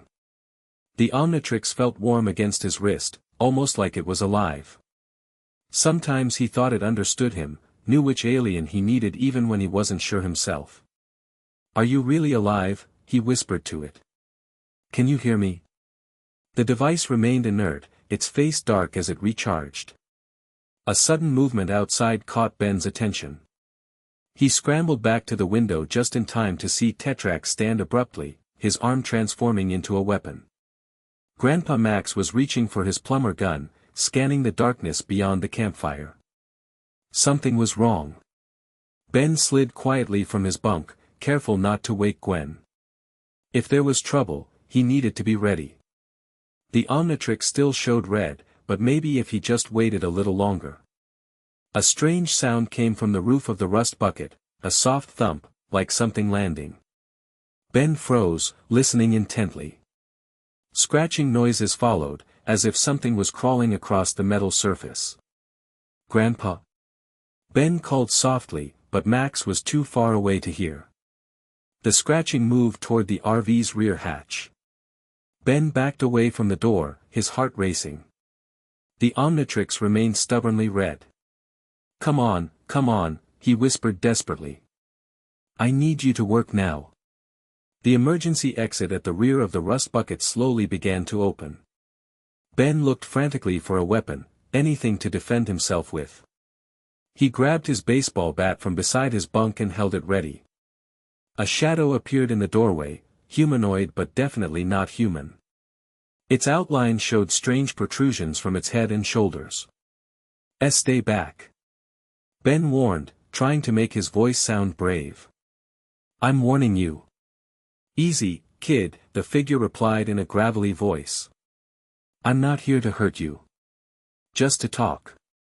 The intruder stepped fully into the rust bucket, and Ben gasped. It was a tiger, if tigers walked on two legs, wore armor, and could talk. "You're a kitty alien?" Ben asked, bat still raised defensively. The creature growled. "I'm an apoplexian. Name's Riker. And you're the pipsqueak with the Omnitrix." "I'm not a pipsqueak.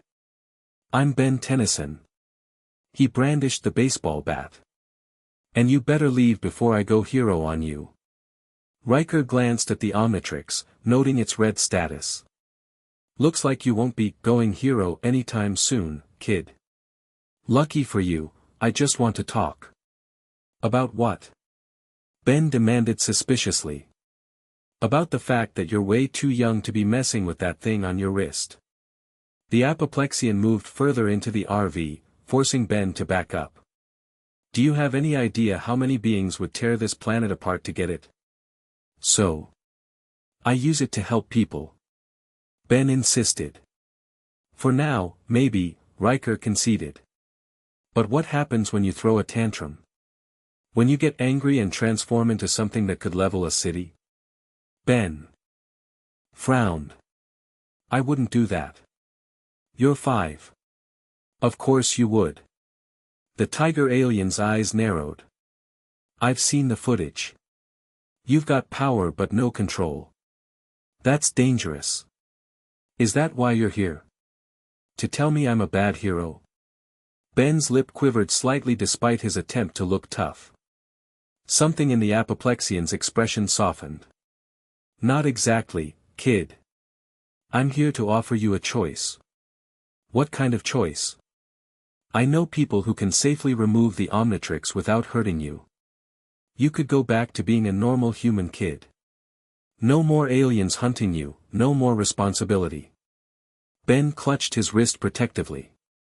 "No way. The Omnitrix is mine." "It's not a toy," Riker growled. The conversation ended abruptly as the side door of the rust bucket burst open, revealing Tetrax with both arms formed into crystal blades.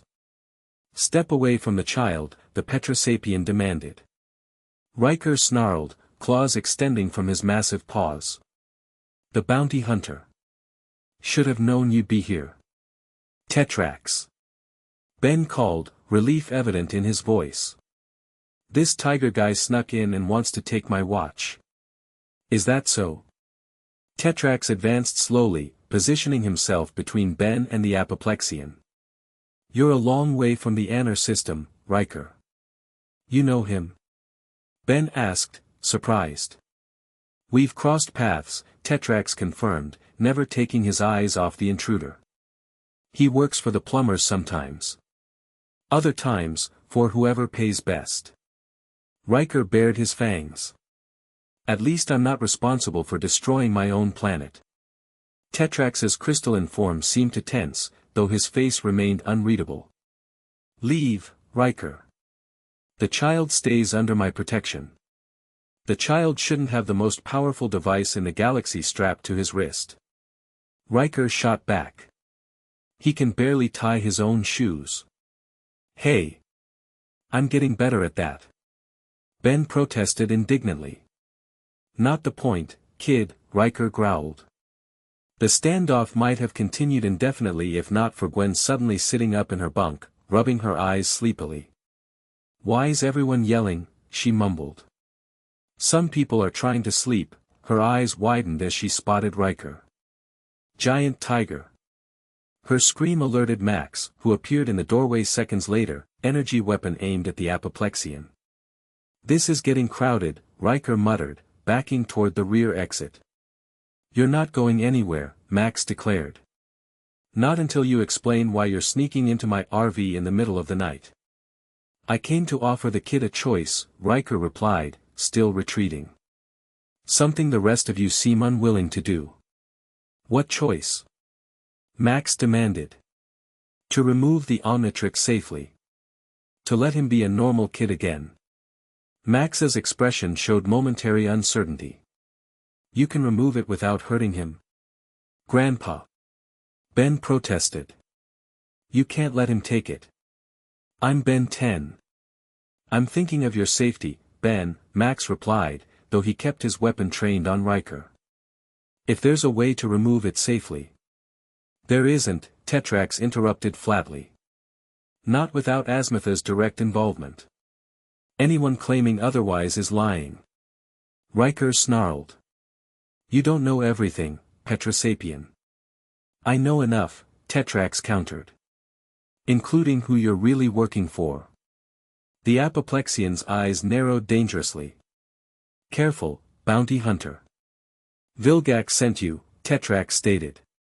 To gain the child's trust, offer a safe removal, then deliver both him and the Omnitrix. Ben gasped. Is that true? Are you working for Squid Face?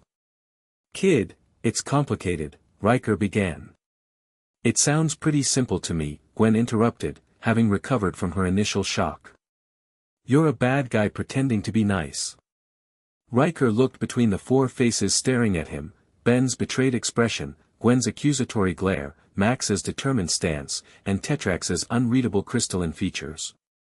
Fine, he growled. Have it your way. In a lightning-fast move, he lunged, not at Ben as expected, but at Max, knocking the energy weapon from his hands. Before anyone could react, Riker had bounded through the rust bucket's side door and disappeared into the night. After him. Max ordered. Tetrax was already moving, his crystalline body glinting in the moonlight as he pursued the apoplexian. Ben started to follow, but Max caught his arm. Stay here, he commanded. Where it's safe. But I can help. Ben protested. The Omnitrix might recharge any second. Exactly why you're staying put, Max countered. If Riker really is working for Vilgax, his main goal is capturing you and the Omnitrix. Ben knew his grandfather was right, but it didn't make staying behind any easier. He watched anxiously as Max retrieved his weapon and followed Tetrax into the forest, leaving the children alone in the rust bucket. What do we do now? Gwen asked, fully awake and clearly frightened despite her attempts to appear brave. We wait, I guess, Ben replied, though waiting had never been his strong suit. He glanced down at the Omnitrix, still frustratingly red. Come on, work already. Minutes crawled by with excruciating slowness. The sounds of battle echoed from the forest, energy blasts, roars, and the distinctive crack of crystalline impacts. Ben paced the length of the rust bucket, pausing occasionally to peer out the windows into the darkness. They should be back by now, he fretted after what felt like hours but was probably only 10 minutes. What if they're hurt? What if Riker beat them? Grandpa knows what he's doing, Gwen reassured him, though she didn't sound entirely convinced. And Tetrax is super strong. Yeah, but, Ben's reply cut off as the Omnitrix suddenly beeped, its face lighting up green. Yes. Finally. Ben, no. Gwen grabbed his arm. Grandpa said to stay here. But now I can help. Ben twisted free of her grasp and reached for the door. Before he could open it, something crashed against the side of the rust bucket, rocking the entire vehicle.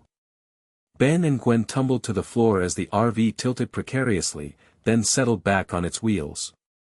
What was that? Gwen squeaked. The answer came in the form of a massive, clawed hand punching through the rust bucket's roof, peeling the metal back like the lid of a sardine can. Riker's snarling face appeared in the opening. "Time's up, kids," the Apoplexian growled. "You're coming with me." "I don't think so." Ben twisted the Omnitrix dial frantically, searching for the right alien. "Going hero." He slammed his palm down on the watch face. Green light engulfed him, and when it faded, a small, amphibious alien stood in his place, but not the one he'd intended. "Gray matter." Ben squeaked in his new form's high-pitched voice. "I wanted 4 arms." "Stupid watch." Riker laughed. "What are you going to do, bore me with scientific facts?" "Don't underestimate me." Gray matter, Ben warned, though the effect was somewhat undermined by his 6-inch height. "I'm super smart now." "And super puny," Riker observed, reaching down to grab him. Ben dodged with surprising agility, his Galvan form allowing him to leap onto a counter, then to a ceiling light fixture. His mind raced with possibilities, analyzing the rust bucket systems with newfound intelligence. "Gwen." "The fire extinguisher," he called, pointing to the emergency equipment mounted near the door. His cousin didn't question the instruction, grabbing the extinguisher and holding it ready. "What now, genius?" she asked. "When I say so, spray it at Kitty Cat's face." Ben scampered along the ceiling, drawing Riker's attention away from Gwen. "Hey, fur ball. Bet you can't catch me." The Apoplexian growled, swiping at the tiny alien with increasing frustration. "Stand still, you little pest." Gray matter Ben led Riker on a chase around the rust bucket's interior, using his small size to navigate spaces the larger alien couldn't reach. All the while, his enhanced Galvan intellect was forming a plan. "Gwen, get ready," he called, positioning himself near the RV's electrical panel. "When I hit this wire, spray him." Ben used his tiny but strong Galvan fingers to pry open the panel, exposing the rust bucket's wiring. With precise movements, he detached a specific wire, the one connecting to the overhead lights. The RV was plunged into darkness just as Ben shouted, "Now!" Gwen fired the extinguisher, aiming at the silhouette of Riker's head visible against the moonlight streaming through the damaged roof. The Apoplexian roared in surprise and anger as the chemical foam hit his face, temporarily blinding him. "My eyes!" Riker stumbled backward, claws scraping against the metal as he tried to maintain his grip on the roof. "Phase 2. Ben called, scampering toward the front of the RV. "Start the engine." "I don't know how to drive." Gwen protested. "You don't need to drive, just turn the key."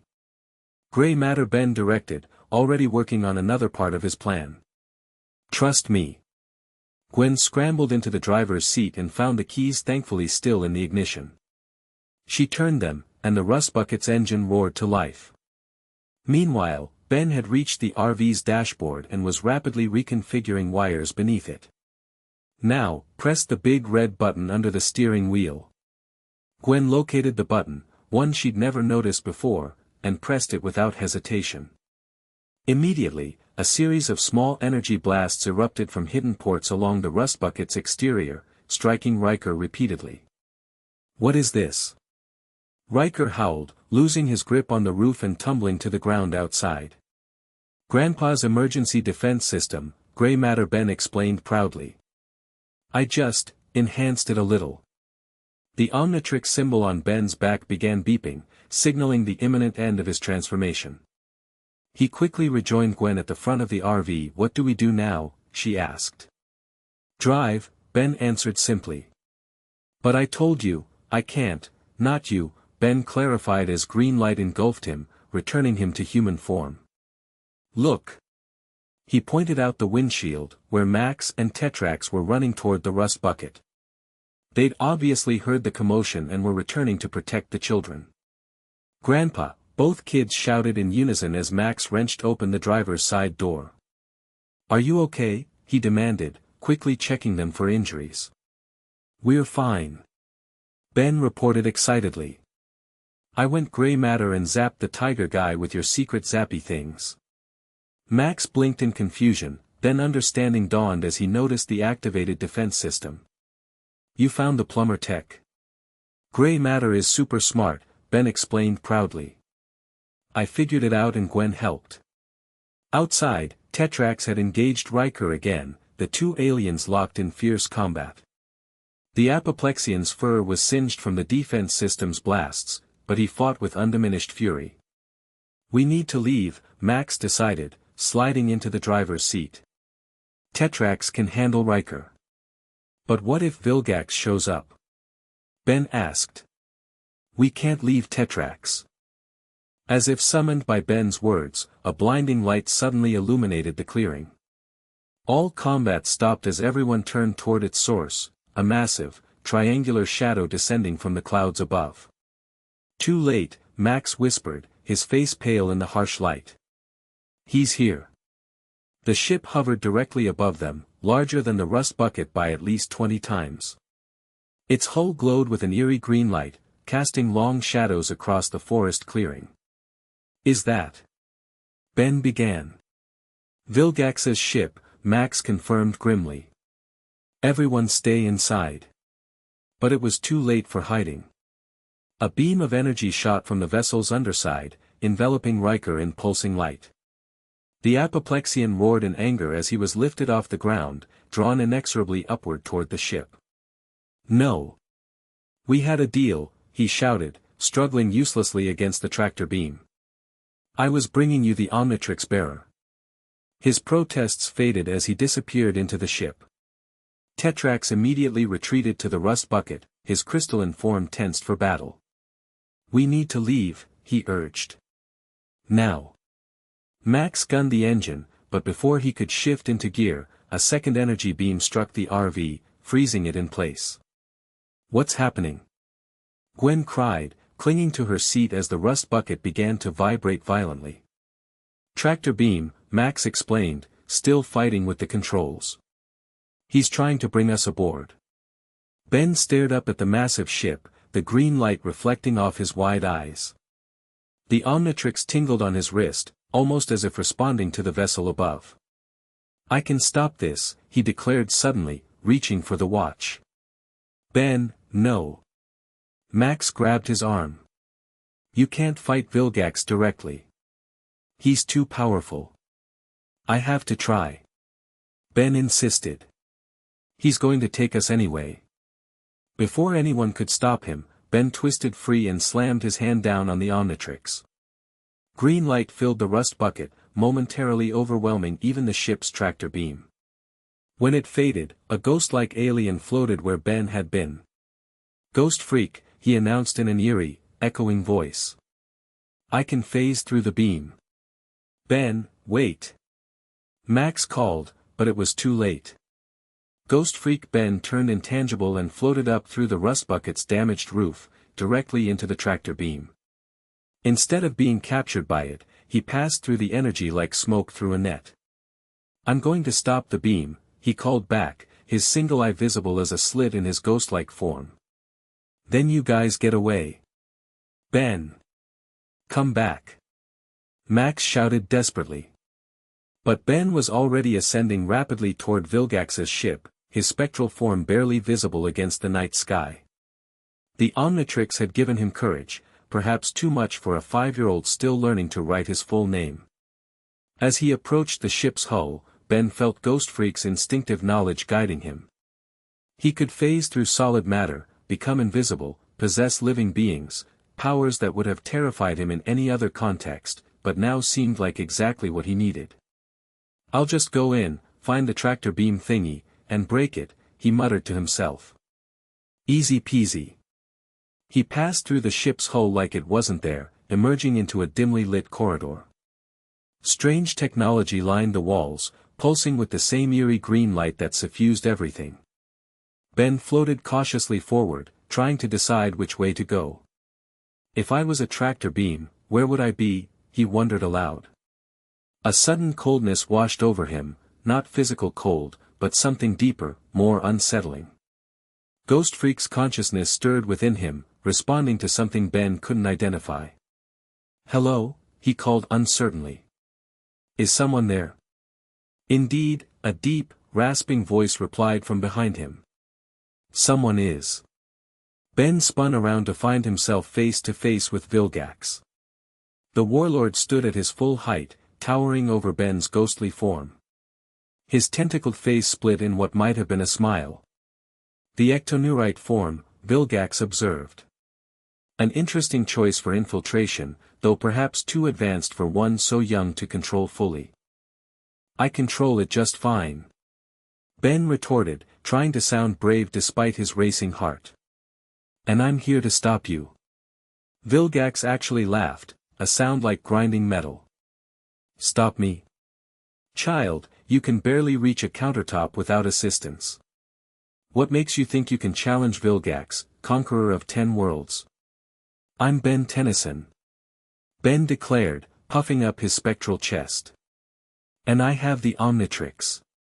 "Yes," Vilgax's eyes narrowed. "You have something that does not belong to you. Something you cannot possibly comprehend." Ben backed away, suddenly aware of his vulnerability despite Ghost Freak's intangibility. "Stay away from me." "Or what?" Vilgax advanced slowly. "You'll throw a tantrum? Call for your grandfather to save you?" I'll.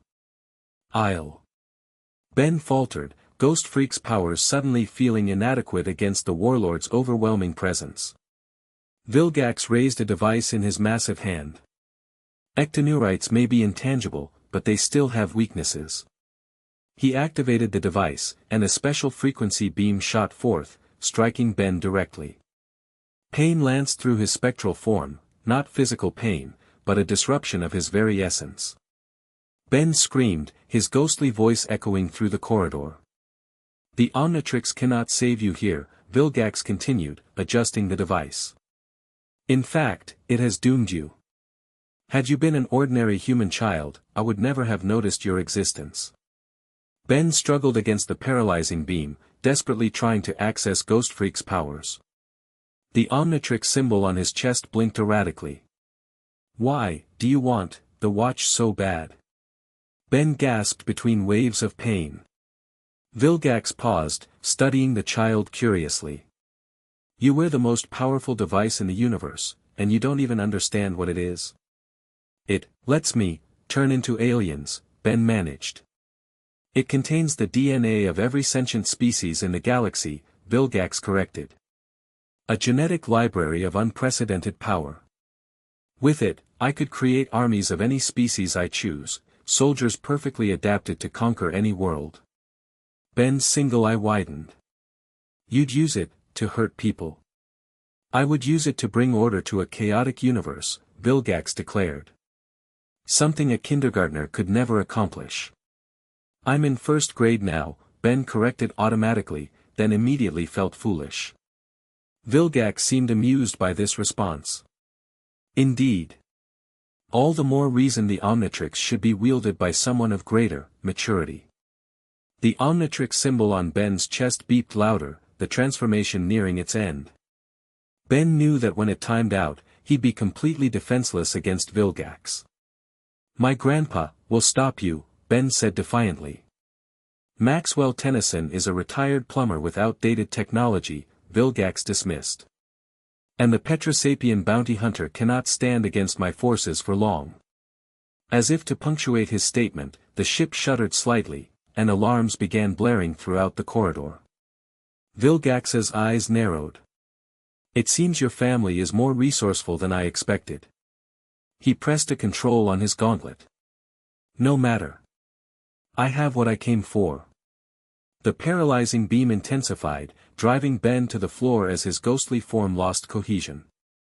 Through the haze of pain, he saw Vilgax looming over him, reaching for the Omnitrix symbol on his chest. At last, the warlord rumbled, "The power of the Omnitrix will be." An explosion rocked the ship, throwing even Vilgax off balance. The paralyzing beam faltered momentarily, giving Ben a chance to phase through the floor, escaping Vilgax's immediate grasp. "No!" Vilgax roared above him. "Find the child. Secure the Omnitrix." Ben floated rapidly through decks and corridors, no longer concerned with finding the tractor beam. His only thought was escape. The ship continued to shudder around him, explosions echoing in the distance. Someone was attacking Vilgax's vessel, probably Tetrax or Grandpa Max. "Need to get out," Ben muttered to himself, his spectral form wavering as the Omnitrix approached timeout. "Need to find Grandpa." He phased through another wall and found himself in what appeared to be a hangar bay. Several smaller ships were docked inside, and through a massive energy field, he could see Earth below. Freedom was tantalizingly close. The Omnitrix beeped frantically now, seconds from timing out. Ben pushed himself toward the energy field, hoping Ghost Freak could pass through it just as he had the ship's hull. He was halfway there when green light engulfed him, and suddenly he was 5-year-old Ben again, falling through open air with nothing to catch him. "Ha!" Ben screamed, flailing as gravity reclaimed him. The energy field was just ahead, but he was dropping too fast to reach it. A crystalline hand suddenly caught him by the ankle, stopping his fall. Ben found himself dangling upside down, staring into Tetrax's face. That, the Petrosapien stated flatly, was extremely foolish. "Tetrax!" Ben exclaimed, relief flooding through him. "How did you get here?" "I have my own ship," Tetrax replied, pulling Ben onto the platform where he stood. "And unlike you, I don't rush into battle without a plan." Ben looked around and realized they were standing on a small, crystalline vessel that had breached Vilgax's hangar bay. The explosions he'd heard had been Tetrax forcing entry. "Is Grandpa here too?" Ben asked anxiously. "No. He's evacuating your cousin to a safe distance." Tetrax's expression hardened. "We need to leave. Now." As if to emphasize his point, a squad of robotic drones suddenly poured into the hangar, weapons already firing. Tetrax pushed Ben behind him, his arms morphing into crystalline shields that deflected the energy blasts. "Get inside my ship." Ben ran for the crystalline vessel's open hatch, ducking as energy blasts flew over his head. Tetrax backed up slowly, still providing cover. "What about the rust bucket?" Ben asked once they were both inside. "Is it okay?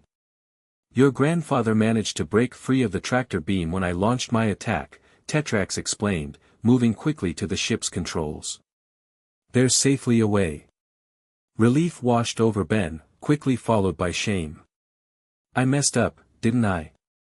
I thought I could stop Vilgax by myself." Tetrax's crystalline features were impossible to read, but his voice softened slightly. "You showed courage, Ben.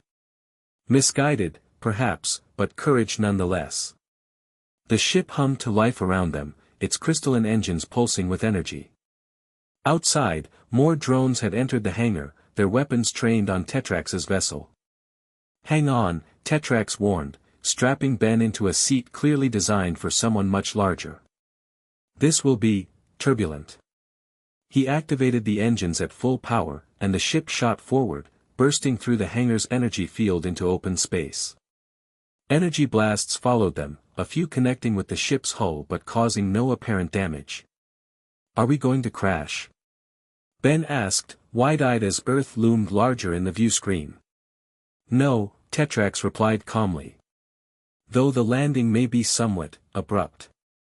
Ben gripped the edges of his oversized seat as the ship plunged into Earth's atmosphere, the hull glowing red-hot around them. Despite the danger, a part of him found it thrilling, like the world's most extreme roller coaster. "This is so cool," he exclaimed as they broke through the clouds, the ground rushing up to meet them. "Can we do it again after?" Tetrax actually laughed, a sound like crystals chiming together. You truly are one of a kind, Ben Tennyson. The ship touched down with surprising gentleness in a remote clearing, not far from where the rust bucket waited. As the hatch opened, Ben saw Grandpa Max and Gwen running toward them, relief evident on their faces. Ben! Gwen reached him first, throwing her arms around him in a rare display of affection. You dummy! You could have been killed. I'm fine, Ben assured her, though he returned the hug just as tightly. Tetrax saved me. Max arrived next, kneeling to inspect Ben for injuries. Are you hurt? Did Vilgax? I'm okay, Grandpa, Ben interrupted. But... I'm sorry. I thought I could stop him by myself. I was wrong. Max pulled him into a fierce embrace. The important thing is you're safe. Over Max's shoulder, Ben saw Tetrax watching them, his crystalline form silhouetted against his ship. The bounty hunter nodded once, acknowledgement, respect, perhaps even approval. Vilgax knows where we are, Tetrax warned as Max released Ben. We need to move quickly. Where can we go? Max asked, standing protectively beside the children. His ship can track the OMNITRIX anywhere on Earth. Not anywhere, Tetrax corrected. There are methods to shield its energy signature. I know someone who can help. Another alien? Gwen asked suspiciously. No, Tetrax replied. A human. A plumber like your grandfather, but one who specializes in containment technology. Max's expression cleared in recognition. Cooper. Precisely, Tetrax confirmed. His family has a compound in the desert. If anyone can shield the OMNITRIX's signature temporarily, it's him. Cooper's place is 3 days' drive from here, Max pointed out. Then we should leave immediately, Tetrax said. I'll follow in my ship, providing aerial surveillance. As the adults discussed logistics, Ben stared up at the night sky, wondering if Vilgax's ship was still up there, watching. The encounter had shaken him more than he wanted to admit. For the first time since finding the OMNITRIX, he truly understood what it meant to be its wielder, not just the power it granted, but the responsibility and danger that came with it. You okay, doofus? Gwen asked quietly, noticing his uncharacteristic silence. Ben nodded slowly. Yeah. Vilgax is really scary. Duh, Gwen replied, but without her usual mockery. That's why Grandpa and Tetrax don't want you fighting him alone. I know that now, Ben admitted. He looked down at the OMNITRIX, still recharging on his small wrist. But I'm not giving up the watch. It's mine, and I'm going to learn to use it better. Gwen studied him thoughtfully. You know what?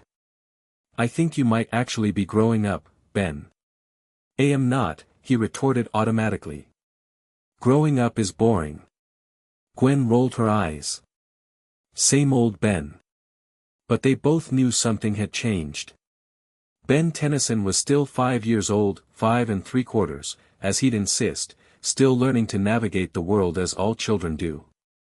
But he was also the bearer of the OMNITRIX, with all the wonder and peril that entailed.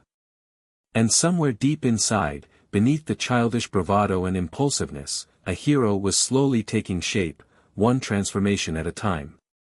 2 days later, the rust bucket rumbled across the Nevada desert, repairs to its roof completed thanks to Tetrax's crystalline technology. Ben sat by the window, watching the alien's ship occasionally visible in the sky above them, maintaining a protective vigil. How much longer? He asked for the 5th time that hour. About 8 hours, Max replied patiently from the driver's seat. Cooper's compound is in a remote area for good reason. Ben sighed dramatically and returned to his comic book. The past 2 days had been surprisingly quiet, no attacks, no emergencies, no opportunities to go hero.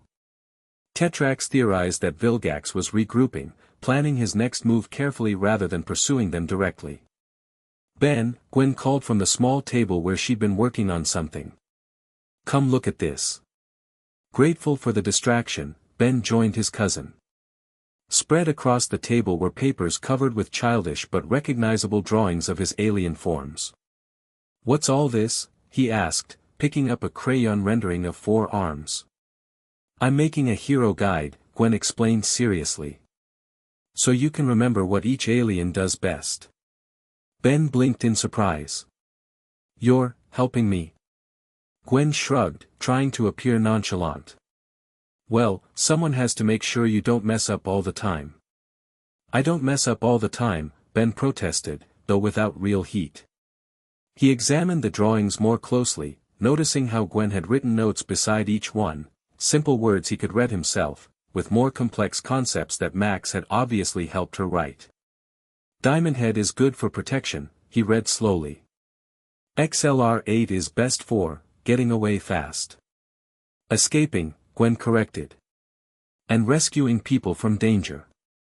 Ben flipped through more pages, genuinely impressed by his cousin's work. "This is, actually pretty cool." "I know," Gwen replied smugly. "I'm smart." "And modest," Ben added sarcastically, earning a stuck-out tongue from his cousin. The moment of camaraderie was interrupted by Tetrax's voice crackling over the communication device he'd given Max. "Tennyson, we have a problem. Stop the vehicle immediately." Max braked sharply, bringing the rust bucket to a halt on the empty desert highway. "What is it, Tetrax?" "Multiple signals approaching from the north," the Petrosapien reported. "Not Vilgax's technology, but definitely not human either." Ben and Gwen rushed to the front windows, straining to see what was coming. At first, the desert appeared empty, shimmering with heat under the midday sun. Then they saw it, a dust cloud on the horizon, growing larger by the second. "What is that?" Gwen whispered. As if in answer, the dust cloud separated into distinct shapes, dozens of them, moving with unnatural speed across the desert floor. "Onimo," Max realized, his face grim. "Those are his mutant creatures." "But how did he find us?" Ben asked. "I thought we were being all sneaky and stuff." "Unknown," Tetrax's voice replied. "But they're converging on your position rapidly. I count at least 30 distinct entities." Ben looked down at the Omnitrix, relieved to see it glowing green, ready for use. "I can stop them." "Not alone," Max cautioned. "There are too many." "I'll provide aerial support," Tetrax announced.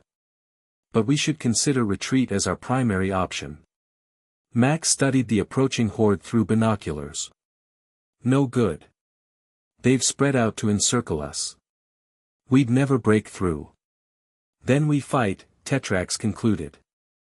"I'm landing now." Ben was already twisting the Omnitrix dial, cycling through alien silhouettes. "Who should I use?" "For arms. Diamond Head?" "Someone who can handle multiple opponents at once," Max advised, retrieving his own weapons from a hidden compartment. Ben nodded, finding the form he wanted. "Going hero." Green light filled the rust bucket as Ben transformed into a small, insectoid alien with 4 wings and large compound eyes. "Stinkfly," he announced in a raspy voice. "Let's bug out." Gwen groaned at the pun. "Really? What?" "It's funny." "Stinkfly," Ben protested, buzzing his wings experimentally. Outside, Tetrax's ship landed in a swirl of dust, the Petrosapien emerging with weapons already drawn. He surveyed the approaching creatures with professional detachment. Genetic hybrids, he observed as Max and the children joined him outside the rust bucket. Crude but effective. Their numbers present the greatest challenge.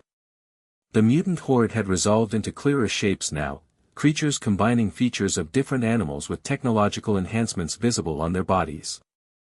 Wolf-scorpion hybrids, snake eagles, bear insect monstrosities. Onimo had clearly been busy. "Where is Onimo?"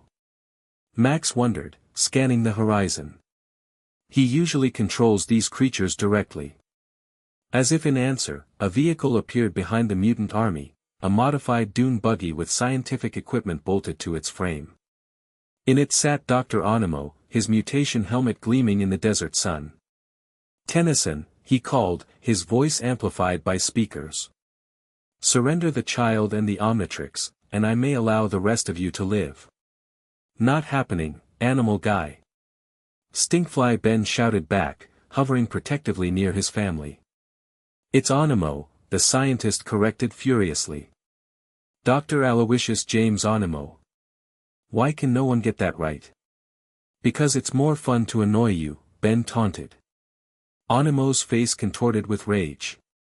Enough. My pets, attack. The mutant creatures surged forward with frightening coordination, their enhanced bodies covering ground at unnatural speed. Gwen, inside the rust bucket, Max ordered, raising his weapon. Ben, stay airborne and target the larger creatures. Tetrax, I'll handle the western flank, the Petrosapien confirmed, his arms morphing into blades. Try to reach Onimo if possible. Without his control, these creatures will lose coherence. The battle erupted across the desert landscape. Stinkfly Ben zoomed overhead, raining sticky goo on the advancing mutants. The slime slowed them temporarily, buying Max and Tetrax precious seconds to take strategic positions. Take that. And that. Ben shouted, dive-bombing a particularly large wolf-scorpion hybrid. Gross goo attack.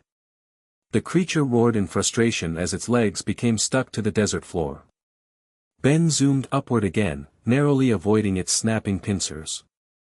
Meanwhile, Max fired precise shots from his energy weapon, targeting the technological components on the creature's bodies. Each successful hit caused the affected mutant to falter momentarily, its movements becoming uncoordinated. Tetrax was a crystal blur among the creatures, his bladed arms slicing through technological implants with surgical precision. Unlike Max, he showed no hesitation in permanently disabling the mutants, though he avoided killing blows when possible. There are too many. Max called out as more creatures pressed forward from all sides. We're getting surrounded. Ben realized he was right. For every mutant they disabled, 2 more took its place. And Onimo remained safely behind his army, directing the assault from a distance. We need to get Onimo. Ben realized. He's controlling all of them with that stupid helmet. Agreed, Tetrax replied, impaling a bear insect creature that had gotten too close. But his position is well protected. Ben studied the battlefield from his aerial vantage point, his compound eyes giving him a comprehensive view of the situation.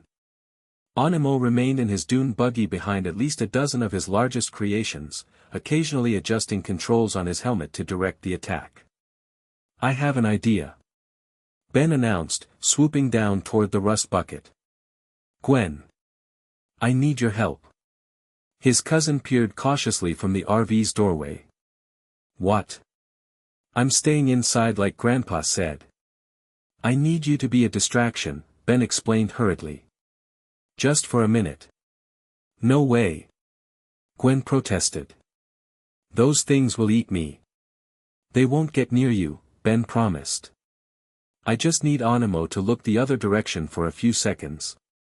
Gwen hesitated, clearly torn between fear and the desire to help. What do I have to do? Ben explained his plan quickly. Gwen's expression shifted from skepticism to reluctant agreement. Fine, she said. But if I get eaten by a mutant whatever, I'm telling. Grandpa, it was your fault. Deal, Ben agreed. Ready? On 3. He zoomed back into the air, circling wide to approach Onimo from behind while Gwen prepared her part of the distraction. 1, 2, 3. Ben called. Gwen emerged from the rust bucket, waving her arms frantically. Dr. Onimo, she shouted at the top of her 5-year-old lungs.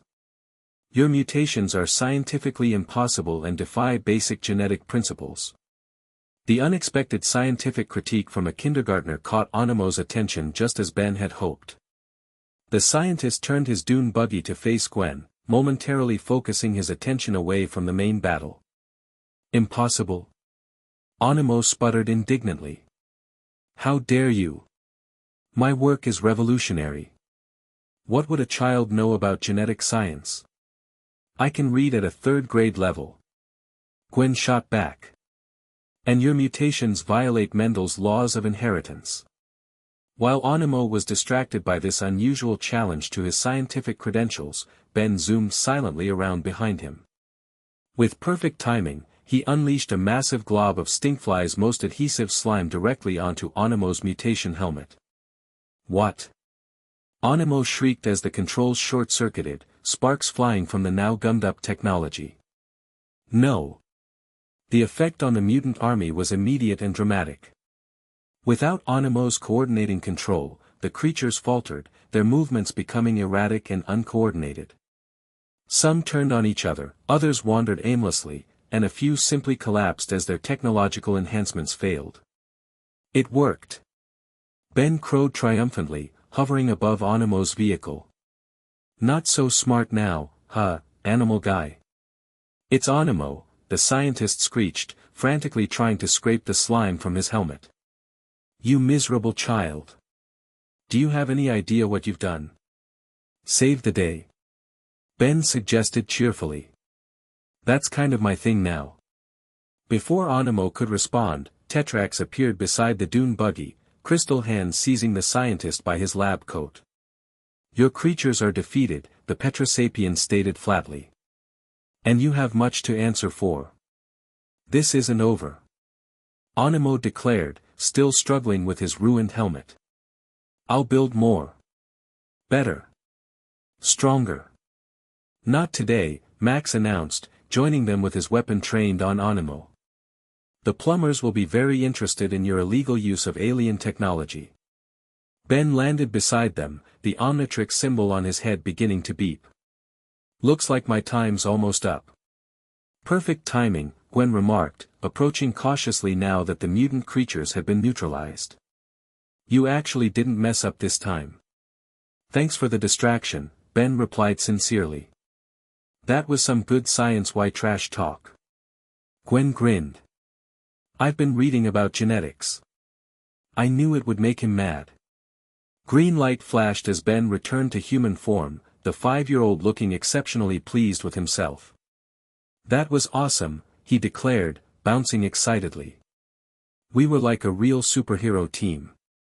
Gwen with the smart talk, me with the slime attack, Grandpa and Tetrax with the fighting. Max ruffled his grandson's hair affectionately. You did good, Ben. Both of you. Indeed, Tetrax agreed, securing Onimo with crystal restraints. The plan was, surprisingly effective. What do we do with him now? Gwen asked, eyeing Onimo warily.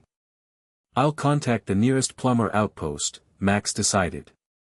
They'll take him into custody. And his pets? Ben gestured to the mutant creatures, most of which were now wandering aimlessly across the desert. They'll be contained and studied, Max explained. Maybe even returned to something close to their original forms. As Max secured Onimo in the rust bucket and contacted his former plumber colleagues, Ben found himself standing beside Tetrax, watching the scattered mutants from a safe distance. I did better this time, right? Something went wrong with this response, please try again. Continue the story forward. Okay, go on with the next chapter. The end. Thank you for watching this video. Please be sure to subscribe to our channel and like this video.